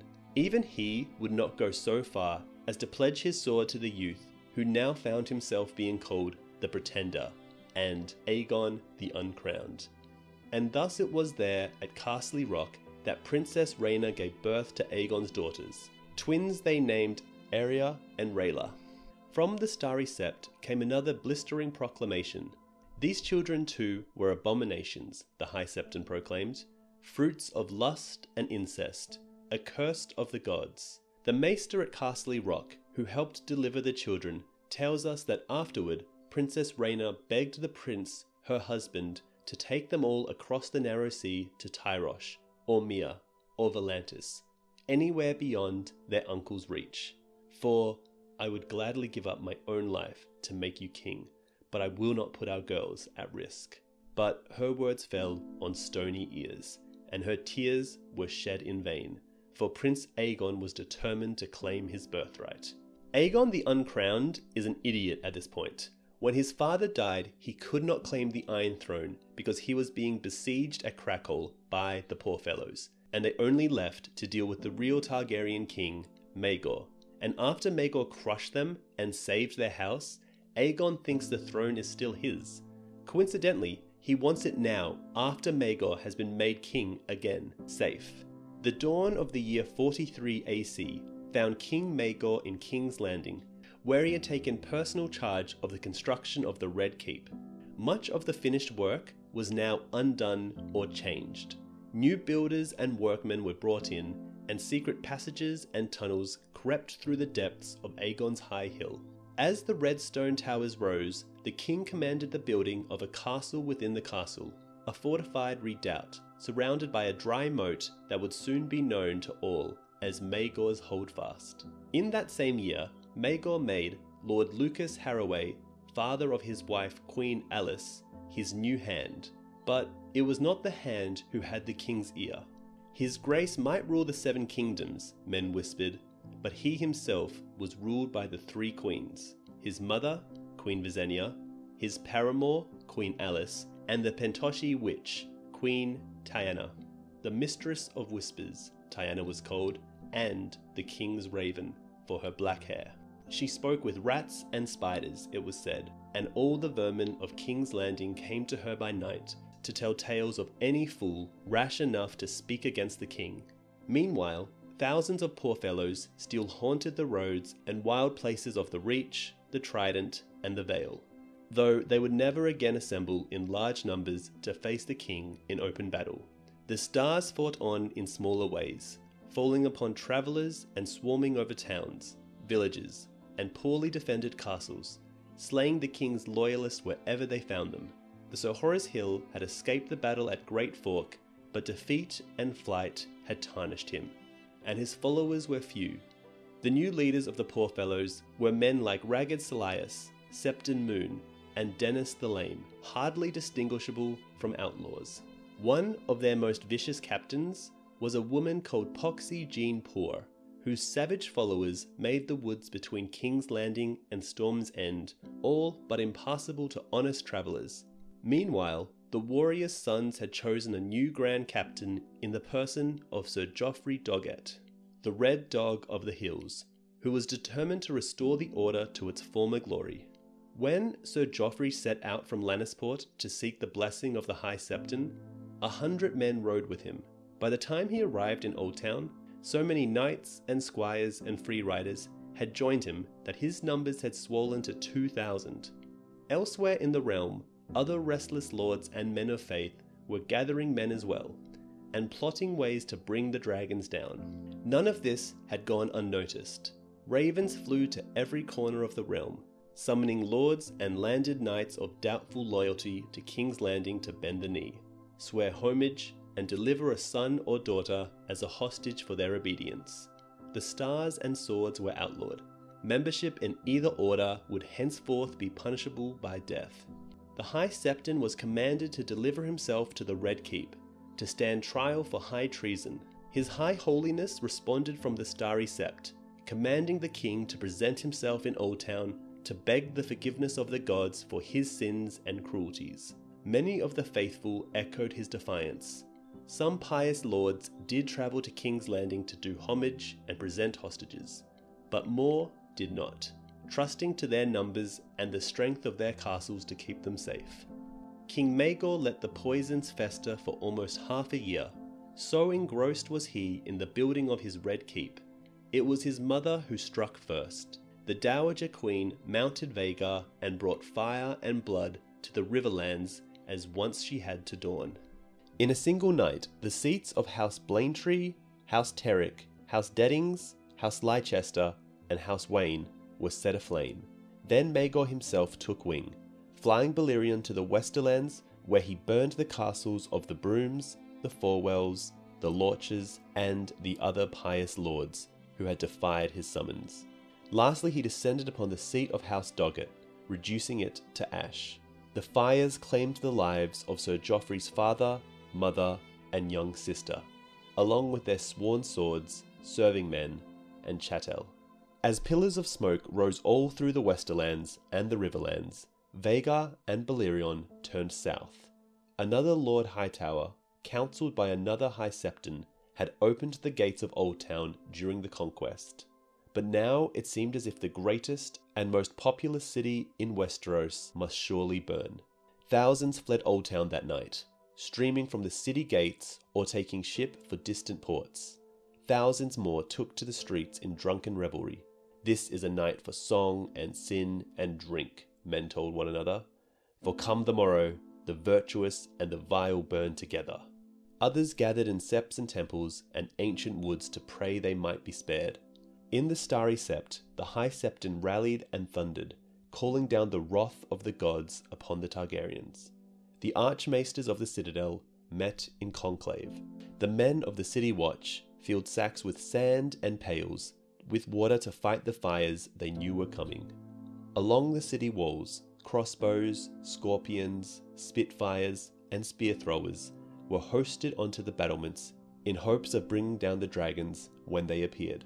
Led by Sir Morgan Hightower, a younger brother of the Lord of Oldtown, 200 warriors' sons spilled forth from their chapter house to defend his High Holiness, surrounding the Starry Sept with a ring of steel.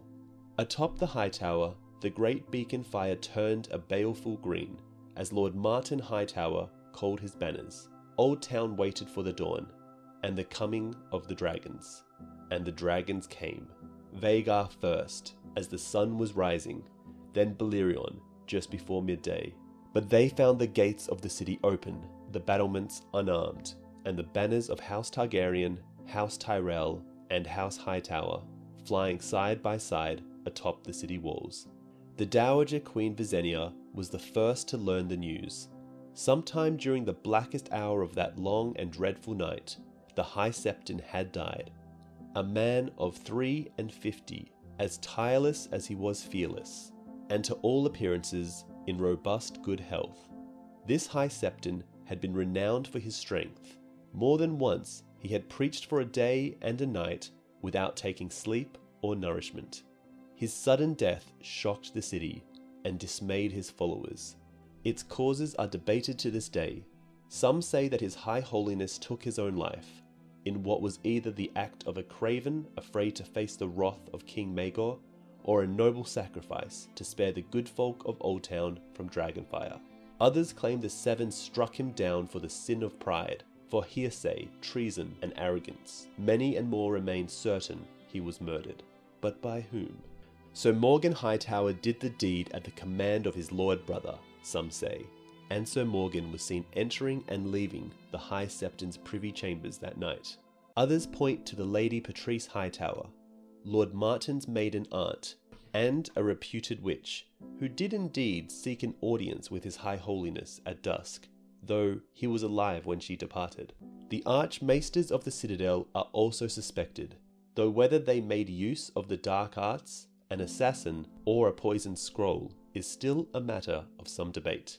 Messages went back and forth between the Citadel and the Starry Sept all night, and there are still others who hold them all blameless and lay the High Septon's death at the door of another rumoured sorceress, the Dowager Queen, Visenya Targaryen.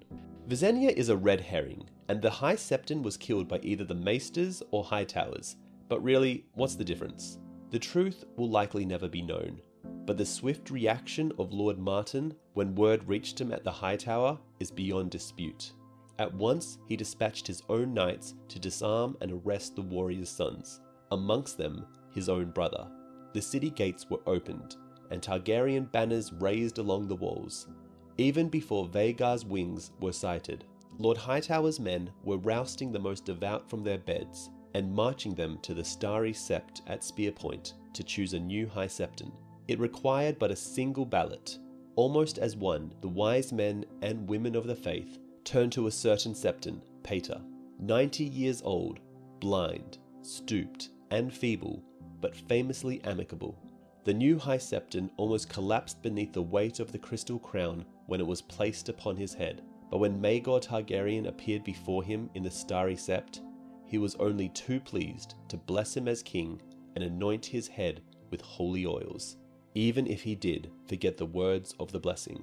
Queen Visenya soon returned to Dragonstone with Vhagar, but King Maegor remained in Oldtown for almost half the year, holding court and presiding over trials. To the captive swords of the warriors' sons, a choice was given.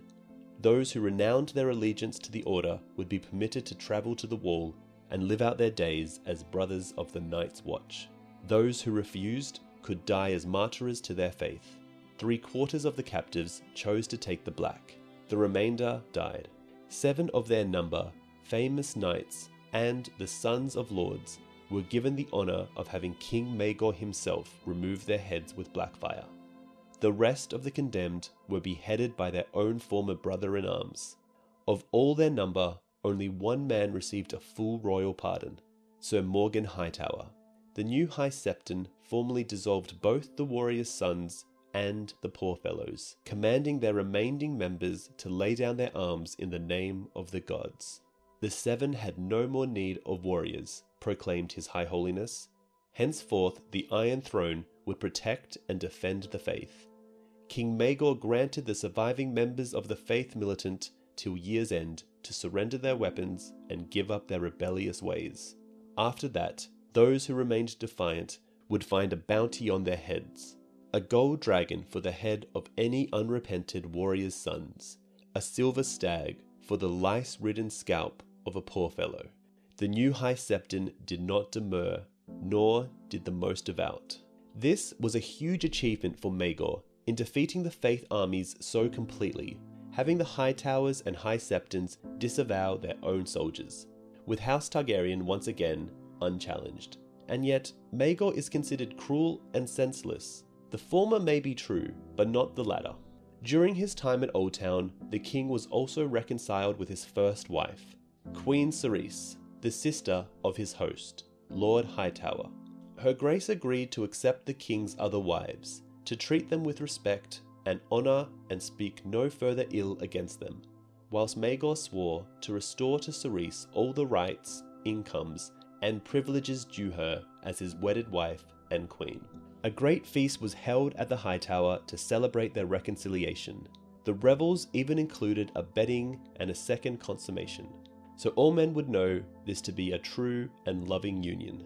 Maegor was wisely restoring his relationship with the Maesters and House Hightower, and if only he had a son to follow him and a nephew not so stupid as to invite his own death, Maegor would have been remembered as a great Targaryen ruler. How long King Maegor might have lingered at Oldtown cannot be known, for in the latter part of 43 AC, another challenge to his throne arose. His Grace's long absence from King's Landing had not gone unnoticed by his nephew, and Prince Aegon was quick to seize his chance. Emerging at last from Castle Rock, Aegon the Uncrowned and his wife Rhaena raced across the Riverlands with a handful of companions and entered the city concealed beneath sacks of corn. With so few followers, Aegon dared not seat himself upon the Iron Throne, for he knew he could not hold it. They were there for Rhaena's Dreamfire, and so the prince might claim his father's dragon, Quicksilver. In this bold endeavour, they were aided by friends in Maegor's own court who had grown weary of the king's cruelties. The prince and princess entered King's Landing in a wagon pulled by mules. We highly suspect the Maesters for helping Aegon with this endeavour, since Gyldayn doesn't name any suspects for who helped Aegon, which makes us think he doesn't want us to know who helped Aegon. But when they made their departure, it was on dragonback, flying side by side. From there, Aegon and Rhaena returned to the Westerlands to assemble an army. As the Lannisters of Castle Rock were still reluctant to openly espouse Prince Aegon's cause, his adherents gathered at Pink Maiden Castle, seat of House Piper. Jon Piper, Lord of Pink Maiden, had pledged his sword to the prince, but it was widely believed that it was his fiery sister, Melanie, Rhaena's girlhood friend, who won him to the cause. It was there at Pink Maiden that Aegon Targaryen, mounted on Quicksilver, descended from the sky to denounce his uncle as a tyrant and a usurper, and call upon all honest men to rally to his banners. This is pretty much suicide, and whoever convinced Aegon of this and helped him sneak into King's Landing to steal Quicksilver wasn't trying to help Aegon get the throne. They were destabilizing Maegor's rule. The lords and knights who came were largely Westermen and River Lords. The lords Tarback, Root, Vance, Charlton, Frey, Page, Perrin, Farman, and Westerling were amongst them, together with Lord Corbury of the Vale, the bastard of Barrowtown, and the fourth son of the Lord of Griffin's Roost. From Lannisport came 500 men under the banner of a bastard son of Lyman Lannister, Sir Tyler Hill, by which ploy the cunning Lord of Castle Rock lent supporters to the young prince, while still keeping his own hands clean should Maegor prevail. The Piper levies were led not by Lord Jon or his brothers, but by their sister Melanie, who donned man's mail and took up a spear. 15,000 men had joined the rebellion as Aegon the Uncrowned began his march across the Riverlands to stake his claim to the Iron Throne, led by the prince himself on King Aenys' beloved dragon, Quicksilver. Though their ranks included seasoned commanders and puissant knights, no great lords had rallied to Prince Aegon's cause. But Queen Tyanna, mistress of whisperers, wrote to warn Maegor that Storm's End, the Eyrie, Winterfell, and Castle Rock had all been in secret communication with his brother's widowed queen, Alyssa. Before declaring for the Prince of Dragonstone, they wished to be convinced he might prevail. Prince Aegon required a victory. Maegor denied him that. This here is Gillidane's best effort to try and make Aegon's march on Maegor seem less suicidal, but it just is. Even if House Stark, Baratheon, Arryn, and Lannister preferred Aegon as king, they, unlike Aegon and his suspiciously unnamed councillors, know that going up against Maegor is suicide, which is why none of them call their banners and declare for Aegon. But Gildain wants to portray Aegon as good and brave, and Maegor as cruel and sadistic for killing him, when he literally did what any king in his place would do. From Harrenhal came forth Lord Harroway, from Riverrun, Lord Tully. Sir Davos Darklyn of the Kingsguard marshalled 5,000 swords in King's Landing and struck out west to meet the rebels. Up from the Reach came Lord Peake, Lord Merryweather, Lord Casway, and their levies. Prince Aegon's slow-moving host found armies closing from all sides, each smaller than their own force, but so many that the young prince, still but 17, did not know where to turn. Lord Corbray advised him to engage each foe separately before they could join their powers, but Aegon was loath to divide his strength. Instead, he chose to march on towards King's Landing. Just south of the God's Eye, he found Davos Darklyn's Kingslander athwart his path, sitting on high ground behind a wall of spears. Even as scouts reported Lord Merryweather and Caswell advancing from the south, and Lords Tully and Harroway from the north, Prince Aegon commanded a charge, hoping to break through the Kingslander before the other loyalists fell upon his flanks, and mounted Quicksilver to lead the attack himself. But scarce had he taken wing when he heard shouts and saw his men below pointing to where Balerion the Black Dread had appeared in the southern sky. King Maegor had come. Now, let's see Aegon's plan for facing his uncle and his plan to defeat Balerion. For the first time since the doom of Valyria, dragon contended with dragon in the sky. Even as battle was joined below, Quicksilver, a quarter the size of Balerion, was no match for the older, fiercer dragon, and her pale white fireballs were engulfed and washed away in the great gouts of black flame. Then the Black Dread fell upon her from above, his jaws closing around her neck as he ripped one wing from her body. Screaming and smoking, the young dragon plunged to earth, and Prince Aegon with her. The battle below was nigh as brief, if bloodier. Once Aegon fell, the rebels saw their case was doomed, and ran, discarding arms and armor as they fled. But the Loyalists' armies were all around them, and there was no escape. By day's end, 2,000 of Aegon's men had died, against 100 of the king's. Amongst the dead were Lord Alan Tarbeck, Denny Snow, the bastard of Barrowtown, Lord Ronald Vance, Sir William Whistler, Melanie Piper, and 3 of her brothers, and the Prince of Dragonstone, Aegon the Uncrowned of House Targaryen. The only notable loss amongst the Loyalists was Sir Davos Darklyn of the Kingsguard, slain at the hands of Lord Corbray with Lady Forlorn. Half a year of trials and executions followed.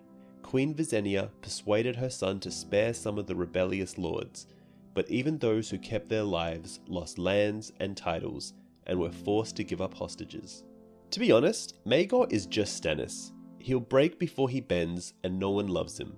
Just imagine if Gildain was writing a history on the War of the Five Kings and portrayed Stannis like Maegor, where Stannis hated his brother Robert, despite serving him loyally twice during the Siege of Storm's End and the Greyjoy Rebellion. It would actually read the same, and this is what Gildain is doing to Maegor's legacy. One notable name could be found neither amongst the dead nor the captive. Rhaena Targaryen, sister and wife to Prince Aegon, had not joined the host. Whether that was by his command or her own choice is still debated to this day, probably because it was suicide. All that is known for certain is that Rhaena remained at Pink Maiden Castle with her daughters when Aegon marched, and with her, Dreamfire. Would the addition of a second dragon to the prince's host have made a difference when battle was joined? We shall never know, though it has been pointed out, and rightly, that Rhaena was no warrior, and Dreamfire was younger and smaller than Quicksilver, and certainly no true threat to Balerion the Black Dread. Also, if she had, Visenya would have joined Maegor in the fight. When word of the battle reached the west, and Princess Rhaena learned that both her husband and her friend Lady Melanie had fallen, it is said she heard the news in a stony silence. "Will you not weep?" she was asked, to which she replied, "I do not have time for tears." Whereupon, fearing her uncle's wrath, she gathered up her daughters Arya and Rhaella, and fled farther, first to Lannisport, and then across the sea to Fair Isle. where the new lord, Mark Fairman, whose father and elder brother had both perished in the battle fighting for Prince Aegon, gave her sanctuary and swore no harm would come to her beneath his roof. For the best part of a year, the people of Fair Isle watched the east in dread, fearing the sight of Ballerion's dark wings, but Maegor never came. Instead, the victorious king returned to the Red Keep, where he grimly set about getting himself an heir. Again, if Maegor were truly evil, he would go, hunt down, and kill Rhaena and her children. But he doesn't. It was Aegon who crowned himself king, not them. Again, Maegor is acting like Stannis. The 44th year after the conquest was a peaceful one, compared to what had gone before. But the maesters who chronicled those times wrote that the smell of blood and fire still hung heavy in the air.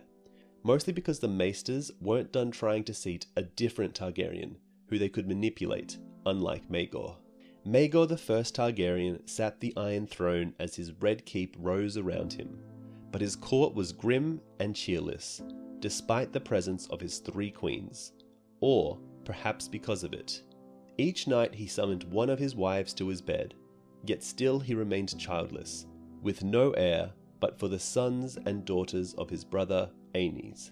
Maegor the Cruel he was called, and Kinslayer as well, though it was death to say either in his hearing. In Oldtown, the ancient High Septon died, and another was raised up in his place. Though he spoke no word against the king or queens, the enmity between King Maegor and the Faith endured.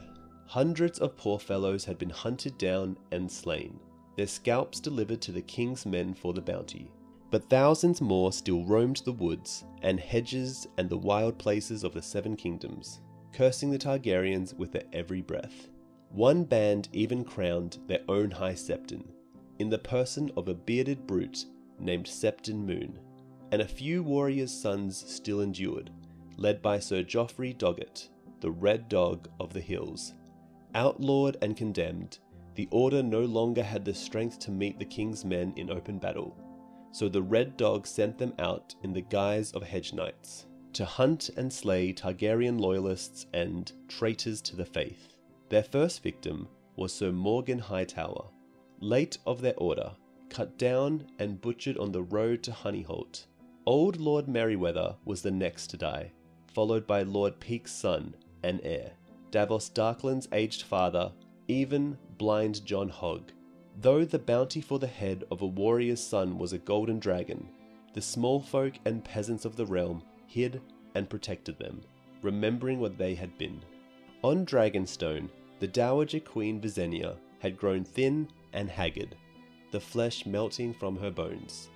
Queen Alyssa remained on the island as well, with her son Jaehaerys and her daughter Alysanne, prisoners in all but name. Prince Viserys, the eldest surviving son of Aenys and Alyssa, was summoned to court by his grace. A promising lad of 15 years, beloved of the commoners, Viserys was made squire to the king, with a Kingsguard knight for a shadow, to keep him well away from plots and treasons. For a brief while in 44 AC, it seemed as if the king might soon have that son he desired so desperately. Queen Alyce announced she was with child, and the court rejoiced. Grand Maester Desmond confined her grace to her bed as she grew great with child, and took charge of her care, assisted by 2 scepters, a midwife, and the Queen's sisters Jane and Hannah. Maegor insisted that his other wives serve his pregnant queen as well. During the 3rd moon of her confinement, however, Lady Alyce began to bleed heavily from the womb and lost the child. When King Maegor came to see the stillbirth, he was horrified to find the boy a monster, with twisted limbs, a huge head, and no eyes. "This cannot be my son," he roared in anguish. Then his grief turned to fury, and he ordered the immediate execution of the midwife and scepters who had charge of the Queen's care, and Grand Maester Desmond as well, sparing only Alyce's sisters. This is where Maegor starts to go insane, possibly because he was conceived through blood magic by Visenya and revived by Tyanna that caused him to lose control whenever he was betrayed. It is said that Maegor was seated on the Iron Throne with the head of the Grand Maester in his hands when Queen Tyanna came to tell him he had been deceived. the child was not his seed. Seeing Queen Cerise return to court, old and bitter and childless, Alice Haraway had begun to fear that the same fate awaited her unless she gave the king a son, so she had turned to her lord father, the Hand of the King.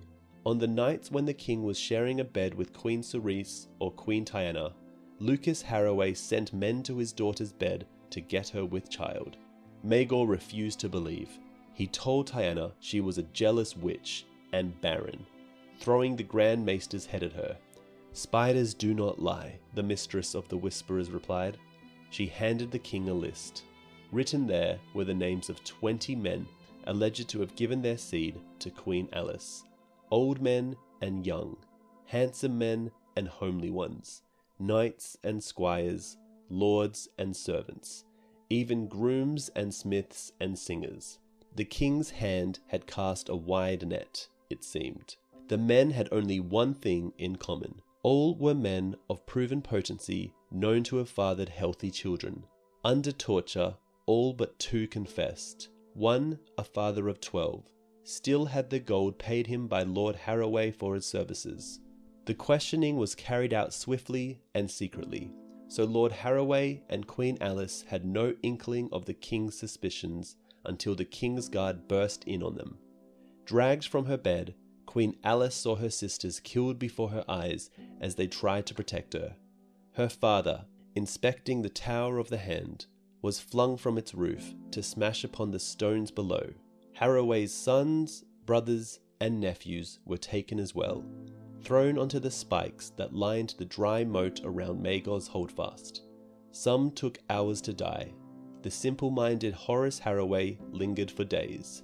This was definitely Maegor at his worst, but it was Tiana who was manipulating him here, and Visenya who brought Tiana to Maegor, and then regretted doing so. Maybe because Visenya foresaw what evils Tiana might convince Maegor to do one day, after saving his life. And this is Maegor's problem. Everyone he spares ends up betraying him, besides his mother, Visenya, and Alice Haraway and her family, who are victims in all this. The 20 names on Queen Tiana's list soon joined them, and then another dozen men, named by the first 20. The worst death was reserved for Queen Alice herself, who was given over to her sister wife Tiana for torment. Of her death we will not speak, for some things are best buried and forgotten. Suffice it to say that her dying took the best part of a fortnight, and that Maegor himself was present for all of it, a witness to her agony. After her death, the queen's body was cut into 7 parts, and her pieces mounted on spikes above the 7 gates of the city, where they remained until they rotted. King Maegor himself departed King's Landing, assembling a strong force of knights and men-at-arms, and marching on Harrenhal to complete the destruction of House Haraway. The great castle on the God's Eye was lightly held, and its castellan, a nephew of Lord Lucas and cousin to the late queen, opened his gates at the king's approach. Surrender did not save him. His grace put the entire garrison to the sword, along with every man, woman, and child he found to have any drop of Haraway blood. Then he marched on Lord Haraway's town on the Trident and did the same there. In the aftermath of the bloodletting, men began to say that Harrenhal was cursed, for every lordly house to hold it had come to a bad and bloody end. Nonetheless, many ambitious king's men coveted Black Harren's mighty seat, with its broad fertile lands. So many that King Maegor grew weary of their entreaties, and decreed that Harrenhal should go to the strongest of them. Thus did 23 knights of the king's household fight with sword and mace and lance amidst the blood-soaked streets of Lord Haraway's town. So Walton Towers emerged victorious, and Maegor named him Lord of Harrenhal. But the melee had been a savage affray, and Sir Walton did not live long enough to enjoy his lordship, dying of his wounds within the fortnight. Harrenhal passed to his eldest son, though its domains were much diminished, as the king granted Lord Haraway's town to Lord Alton Butterwell, and the rest of the Haraway holdings to Lord Darnall Darry. When at last Maegor returned to King's Landing to seat himself again upon the Iron Throne, he was greeted with the news that his mother, Queen Visenya, had died. Moreover, in the confusion that followed the death of the Queen Dowager, Queen Alyssa and her children had made their escape from Dragonstone with the dragons Vermithor and Silverwing, to where no man could say. They had even gone so far as to steal Darksister as they fled. This is definitely excusable because Maegor has now shown himself to be mad, unjustly killing the entire of House Haraway on Queen Tyanna's word alone. And with Queen Visenya not there anymore, Alyssa made the right call in leaving. His Grace ordered his mother's body burned, her bones and ashes interred beside those of the Conqueror. Then he sent his King's Guard to seize his squire, Prince Viserys. "Chain him in a black cell and question him sharply," Maegor commanded. "Ask him where his mother has gone." "He may not know," protested Sir Owen Bush, a knight of Maegor's Kingsguard. "Then let him die," the king answered famously. "Perhaps the bitch will turn up for his funeral." Prince Viserys did not know where his mother had gone, not even when Tyanna of Pentos piled him with her dark arts. After 9 days of questioning, he died. His body was left out in the ward of the Red Keep for a fortnight, at the king's command. "Let his mother come and claim him," Maegor said. But Queen Alyssa never appeared, and at last his Grace consigned his nephew to the fire. The prince was 15 years old when he was killed, and he had been much loved by small folk and lords alike. The realm wept for him. In 45 AC, construction finally came to an end on the Red Keep. King Maegor celebrated its completion by feasting the builders and workmen who had laboured on the castle, sending them wagon loads of strong wine and sweetmeats, and whores from the city's finest brothels. The revels lasted for 3 days. Afterward, the king's knights moved in and put all the workmen to the sword, to prevent them from ever revealing the Red Keep's secrets. Their bones were interred beneath the castle that they had built. Not long after the completion of the castle, Queen Cerise was stricken with a sudden illness and passed away. A rumour went around the court that her Grace had given offence to the king with a shrewish remark, so he had commanded Sir Owen to remove her tongue. As the tale went, the queen had struggled, Sir Owen's knife had slipped, and the queen's throat had been slit. Though never proven, this story was widely believed at the time. Today, however, most maesters believe it to be a slander consorted by the king's enemies to further blacken his repute. Whatever the truth, the death of his first wife left Maegor with but a single queen, the black-haired, black-hearted Pentoshi woman Tyanna, mistress of spiders, who was hated and feared by all. Hardly had the last stone been set on the Red Keep when Maegor commanded that the ruins of the Sept of Remembrance be cleared from the top of Rhaenys Hill, and with them the bones and ashes of the warriors' sons who had perished there. In their place, he decreed a great stone stable for dragons would be erected, a layer worthy of Balerion, Vhagar, and their Get. Thus commenced the building of the Dragon Pit. Perhaps unsurprisingly, it proved difficult to find builders, stonemasons, and labourers to work on the project. So many men ran off that the king was finally forced to use prisoners from the city's dungeons as his workforce, under the supervision of builders brought in from Myr and Volantis. Late in the year 45 AC, King Maegor took the field once again to continue his war against the outlawed remnants of the Faith Militant, leaving Queen Tyanna to rule King's Landing together with her new hand, Lord Edwyl Celtigar. In the great woods south of the Blackwater, the king's forces hunted down scores of poor fellows who had taken refuge there, sending many to the wall and hanging those who refused to take the black. Their leader, the woman known as Poxy Jean Poor, continued to elude the king until at last she was betrayed by 3 of her own followers, who received pardons and knighthoods as their reward. 3 septons travelling with his Grace declared Poxy Jean a witch, and Maegor ordered her to be burned alive in a field beside the Wendwater. When the day appointed for her execution came, 300 of her followers, poor fellows, and peasants all, burst from the woods to rescue her. The king had anticipated this, however, and his men were ready for the attack. The rescuers were surrounded and slaughtered. Amongst the last to die was their leader, who proved to be Sir Horace Hill, the bastard hedge knight who had escaped the carnage at the Great Fork 3 years earlier. This time, he proved less fortunate. Elsewhere in the realm, however, the tide of the times had begun to turn against the king. Small folk and lords alike had come to despise him for his many cruelties, and many began to give help and comfort to his enemies.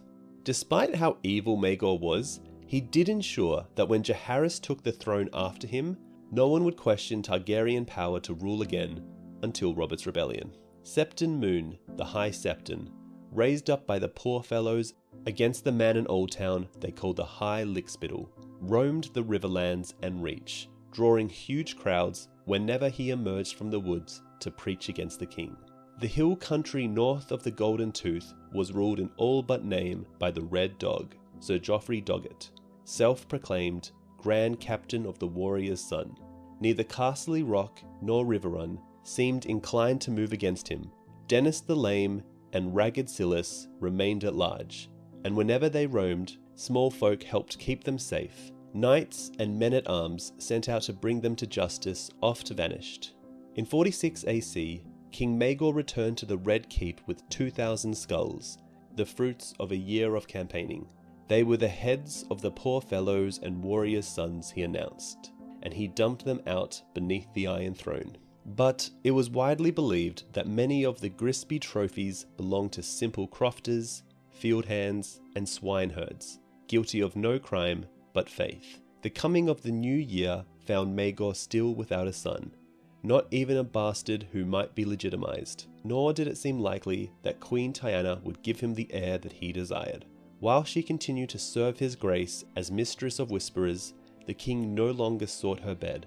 It was past time for him to take a new wife, Maegor's counsellors agreed, but they parted ways on who that wife should be. Grand Maester Bennifer suggested a match with the proud and lovely Lady of Starfall, Cloris Dane, in the hopes of detaching her lands and house from Dorne. This was definitely a trap to instigate a war with Dorne, but even Mad Maegor wouldn't fall for that. Alton Butterwell, Master of Coin, offered his widowed sister, a stout woman with 7 children. Though admittedly no beauty, he argued, her fertility had been proved beyond a doubt. The king's hand, Lord Celtigar, had 2 young maiden daughters, 13 and 12 years of age respectively. He urged the king to take his pick of them, or marry both if he preferred. Lord Valyrion of Driftmark advised Maegor to send for his niece Rhaena, the widow of Aegon the Uncrowned. By taking her to wife, Maegor could unite their claims, prevent any fresh rebellions from gathering around her, and acquire a hostage against any plots her mother, Queen Alyssa, might foment. King Maegor listened to each man in turn, though, in the end, he scorned most of the women they put forward. Some of their reasons and arguments took root in him. He would have a woman of proven fertility, he decided, though not Butterwell's fat and homely sister. He would take more than one wife, as Lord Celtigar urged. 2 wives would double his chances of getting a son. 3 wives would triple it. And one of those wives should surely be his niece. There was wisdom in Lord Valyrion's counsel. Queen Alyssa and her 2 youngest children remained in hiding. It was thought that they had fled across the Narrow Sea to Tyrosh or perhaps Volantis, but they still represented a threat to Maegor's crown and any son he might father. Taking Aenys' daughter to wife would weaken any claims put forward by her younger siblings. After the death of her husband and her fight to Fair Isle, Rhaenys Targaryen had acted quickly to protect her daughters. If Prince Aegon had truly been the king, by law his eldest daughter, Arya, stood his heir, and might therefore claim to be the rightful queen of the 7 kingdoms. But Arya and her sister Rhaella were barely a year old, and Rhaena knew that to trumpet such claims would be tantamount to condemning them to death. Instead, she dyed their hair, changed their names, and sent them from her, entrusting them to certain powerful allies, who would see them fostered in good homes by worthy men who would have no inkling of their true identities. Even their mother must not know where the girls were going, the princess insisted. What she did not know, she could not reveal, even under torture. No such escape was possible for Rhaena Targaryen herself. Though she could change her name, dye her hair, and garb herself in a tavern wench's roughspun or the robes of a scepter, there was no disguising her dragon. Dreamfire was a slender, pale blue she-dragon with silvery markings who had already produced 2 clutches of eggs. This is probably why the Maesters helped support Jaehaerys and Alysanne in taking the throne from Maegor and not Rhaena, since she could birth dragon-hatching children to greatly strengthen Targaryen power. Rhaena had been riding her since the age of 12. Dragons are not easily ridden. Instead, the princess took them both as far from Maegor as she could, to Fair Isle, where Mark Farman granted her the hospitality of Faircastle, with its tall white towers rising high above the sunset sea, and there she rested, reading, praying, wondering how long she would be given before her uncle sent for her. This kind of proves Maegor was understood by his own family. He wouldn't kill any of them unless they betrayed him, and so he was a lot more merciful than the Maesters give him credit for, despite being mad. Rhaena never doubted that he would, she said afterward. It was a question of when, not if. The summons came sooner than she would have liked, though not as soon as she might have feared. There was no question of defiance. That would only bring the king down on Fair Isle with Balerion. Rhaena had grown fond of Lord Farman, and more than fond of his second son, Andro. She would not repay their kindness with fire and blood. She mounted Dreamfire and flew to the Red Keep, where she learnt that she must marry her uncle, her husband's killer. And there as well, Rhaena met her fellow brides, for this was to be a triple wedding. Lady Jean of House Westerling had been married to Alan Tarbeck, who had died with Prince Aegon in the battle beneath the God's Eye.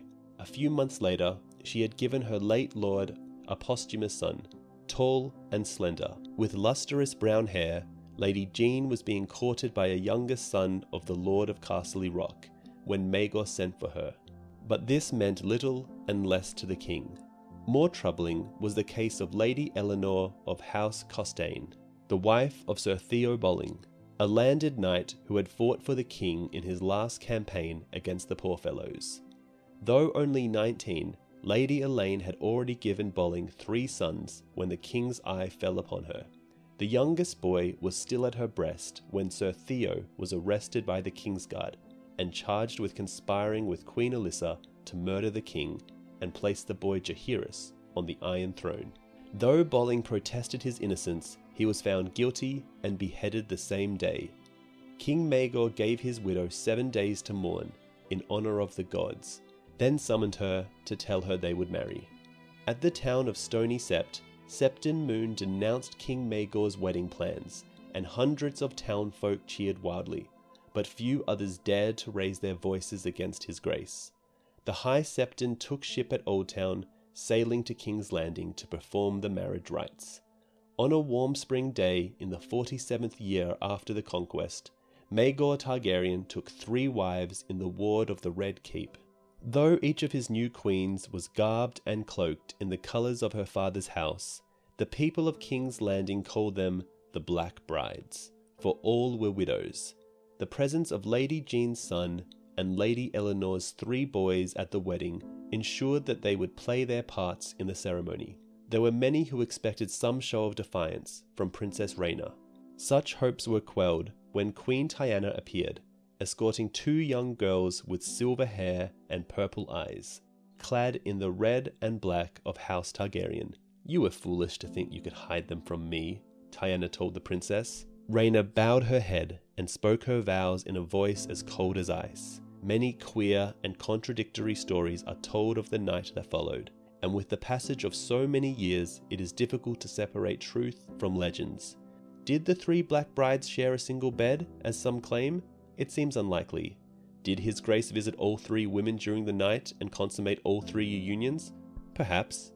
Did Princess Rhaena attempt to kill the king with a dagger concealed between her pillows, as she later claimed? Did Eleanor Costain scratch the king's back to bloody ribbons as they coupled?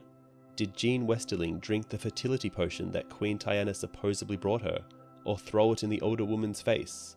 Was such a potion ever mixed or offered? The first account of it does not appear until well into the reign of King Jaehaerys, 20 years after both women were dead. This we know. In the aftermath of the wedding, Maegor declared Rhaena's daughter Aeria his lawful heir, until such time as the gods grant me a son, whilst sending her twin, Rhaella, to Oldtown to be raised as a scepter. His nephew Jaehaerys, the rightful heir by all the laws of the Seven Kingdoms, was expressly disinherited in the same decree. Queen Jean's son was confirmed as Lord of Tarbeck Hall and sent to Casterly Rock to be raised as a ward of Lyman Lannister. Queen Eleanor's elder boys were similarly disposed of, one to the Eyrie, one to Highgarden. The Queen's youngest babe was turned over to a wet nurse, as the King found the Queen's nursing irksome. Half a year later, Edgewell Celtigar, the King's hand, announced that Queen Jean was with child.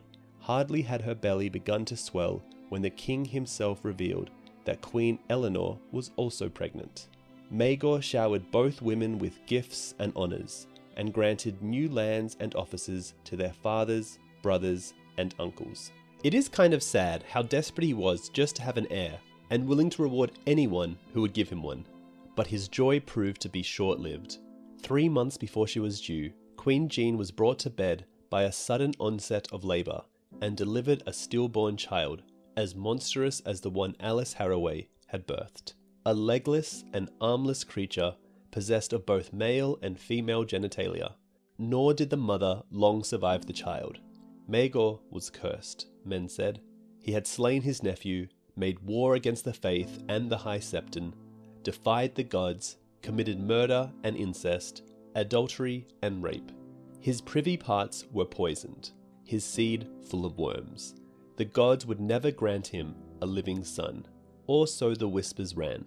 Maegor himself settled on a different explanation, and sent Sir Owen Bush and Sir Maladon Moore to seize Queen Tyanna and deliver her to the dungeons. There the Pentoshi Queen made a full confession. Even as the King's torturers readied their implements, she had poisoned Jean Westerling's child in the womb, just as she had Alice Harroway's. It would be the same with Eleanor Castaigne's whelp, she promised. It is said that the King slew her himself, cutting out her heart with blackfire and feeding it to his dogs. We don't think Tyanna did anything that hadn't already been done to Maegor by Visenya.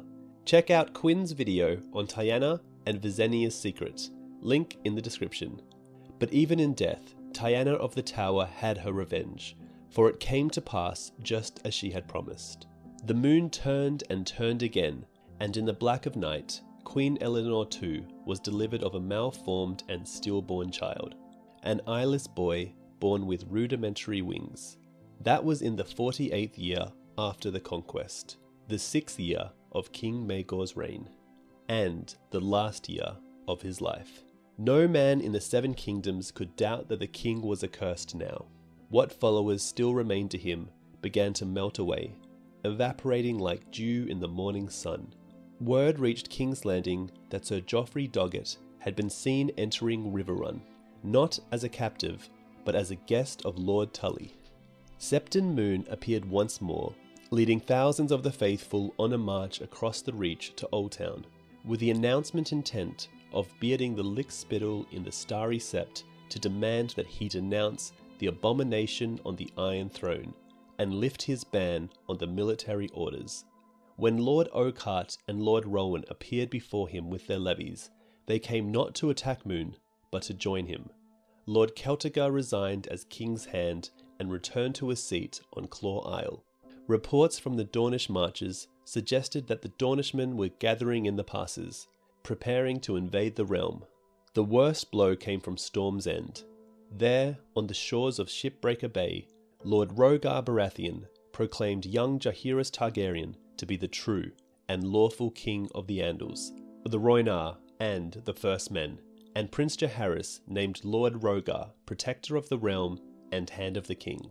The prince's mother, Queen Alyssa, and his sister Alysanne stood beside him as Jaehaerys unsheathed Dark Sister and vowed to end the reign of his usurping uncle. 100 banner lords and Stormland knights cheered the proclamation. Prince Jaehaerys was 14 years old when he claimed the throne, a handsome youth, skilled with lance and longbow, and a gifted rider. More, he rode a great bronze and tan beast called Vermithor, and his sister Alysanne, a maid of 12, commanded her own dragon, Silverwing. Maegor has only one dragon, Lord Rogar told the Stormlands. "Our prince has too." Unlike Aegon the Uncrowned, Jaehaerys' plan is pretty sound, and probably has the support of the faith. With Maegor's popularity at an all-time low, unable to even produce a single heir, making him cursed in the eyes of the small folk, and his mother dead, now was the time to strike, before he found someone to ride Vhagar, and produce an heir now that Tyanna of the Tower was dead, if she actually was the reason behind his defective children. And soon 3. When word reached the Red Keep that Jaehaerys was gathering his forces at Storm's End, Rhaenyra Targaryen mounted Dreamfire and flew to join him, abandoning the uncle she had been forced to wed. She took her daughter, Arya, and Blackfyre, stolen from the king's own scabbard as he slept. King Maegor's response was sluggish and confused. He commanded the Grand Maester to send forth his ravens, summoning all his leal lords and bannermen to gather at King's Landing, only to find that Bennifer had taken ship from Pentos. Finding Princess Arya gone, he sent a rider to Oldtown to demand the head of her twin sister, Rhaella, to punish their mother for her betrayal, but Lord Hightower imprisoned his messenger instead. Maybe in return for joining her brother, Lord Hightower promised Rhaena he would protect Rhaella. 2 of his Kingsguard vanished one night to go over to Jaehaerys, and Sir Owen Bush was found dead outside a brothel, his member stuffed into his mouth. Lord Valyrion of Driftmark was amongst the first to declare for Jaehaerys.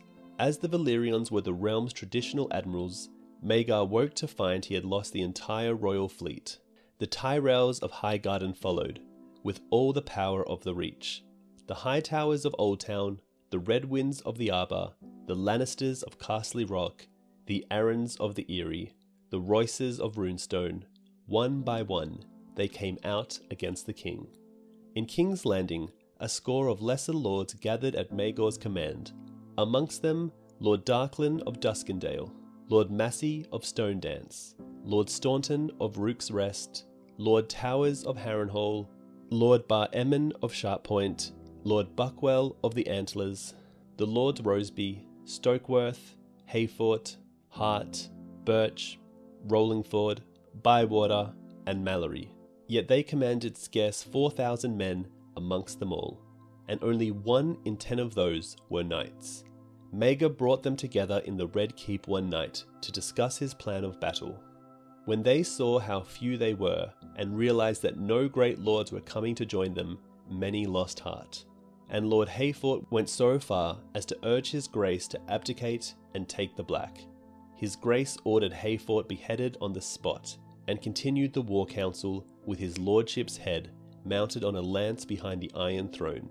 All day the lords made plans, and late into the night. It was the hour of the wolf when at last Maegor allowed them to take their leave. The king remained behind, brooding on the Iron Throne as they departed. Lord Towers and Lord Roseby were the last to see his grace.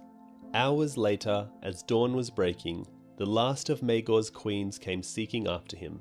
Queen Eleanor found him still upon the Iron Throne, pale and dead, his robes soaked through with blood. His arms had been slashed open from wrist to elbow on jagged barbs, and another blade had gone through his neck to emerge beneath his chin. Many to this day believe it was the Iron Throne itself that killed him. Maegor was alive when Roseby and Towers left the throne room, they argue, and the guards at the doors swore that no one entered afterward, until Queen Eleanor made her discovery. Some say it was the Queen herself who forced him down onto the barbs and blades, to avenge the murder of her first husband. The Kingsguard might have done the deed, though that would have required them to act in concert, as there were 2 knights posted at each door. It might have also been a person or persons unknown, entering and leaving the throne room through some hidden passage. The Red Keep has its secrets, known only to the dead. It might also be that the king tasted despair in the dark watches of the night and took his own life, twisting the blades as needed and opening his veins to spare himself the defeat and disgrace that surely awaited him. The reign of King Maegor I Targaryen, known to history and legend as Maegor the Cruel, lasted 6 years and 66 days. Upon his death, His corpse was burnt in the yard of the Red Keep, his ashes interred afterward on Dragonstone, beside those of his mother. He died childless, and left no heir of his body. We'll stop there, but that was the reign of King Aenys and Maegor. Together they could have ruled as well as Aegon, had Maegor just been able to produce a son and not been exiled to Essos. Or if Maegor just produced an heir after taking the throne, things might have been very different, since most of his atrocities were committed against those who failed to give him a son. So, in a different universe, Maegor might be remembered as Maegor the Great, the saviour of House Targaryen. So, was it Tyanna or Visenya that caused Maegor to be unable to have any children, or was it just a birth defect? Sadly, we can only find out if the Winds of Winter reveals more about blood magic, and the kind of trade-off Visenya made to birth Maegor. However, it is noticeable that Jaehaerys' revolt with the support of all the great lords of Westeros happened straight after Tyanna of the Tower was killed, because you could imagine the Old Town conspiracy's worst nightmare would be Maegor as king, with Dreamfire Rhaena as his queen, producing dragon-hatching children with plenty of dragon eggs to go around to create a second Valyria. Which is why we reckon the Old Town conspiracy teamed up with Jaehaerys and got into contact with all the great lords of Westeros through their maesters to convince them all to support Jaehaerys before Maegor could father any heirs with Rhaena, which coincidentally is what started all this. Maegor was offered to marry Rhaena, and the Faith, who are puppets of the Hightowers and maesters, vehemently opposed it. So maybe the whole Faith uprising was a coordinated effort to stop Maegor and Rhaena from having children. And if Tyanna was somehow involved, then everyone really was out to get Maegor. And therefore his savagery and cruelty was his frustration at knowing the whole realm was conspiring against him. Everyone he trusted betrayed him, except his mother. Aenys by not letting him marry again, Aegon the Uncrowned by rebelling, and Aenys' entire family even after he saved them all from the High Septon. If Maegor hadn't acted, House Targaryen would have died out, and even Tyanna, the one person he trusted most, revealed herself to also be working against him. Honestly, it would kind of drive anyone insane, and even his own father neglected him. And we suspect the maesters of convincing everyone to betray him. So, did Maegor do nothing wrong? Well, as a human being, yes. But what is a king meant to be? Someone who rules over others, and this is exactly what Maegor did. He was strong, brave, and feared, and only did what a king was expected to do, and his undoing was his failure to birth an heir. Anyway, you should go listen to episode 2 of the Red Team Review and Preston Jacobs' podcast covering the Fire and Blood book. Or you can go check out our playlist on every chapter of A Song of Ice and Fire and A Feast for Dragons Explained. Just a reminder, try out Audible for free for 30 days with our link using the link audibletrial.com/videobooks. In doing so, you are helping support the channel. Also, when you get the chance, try out Fantasy Flights, a Game of Thrones board game, digital edition.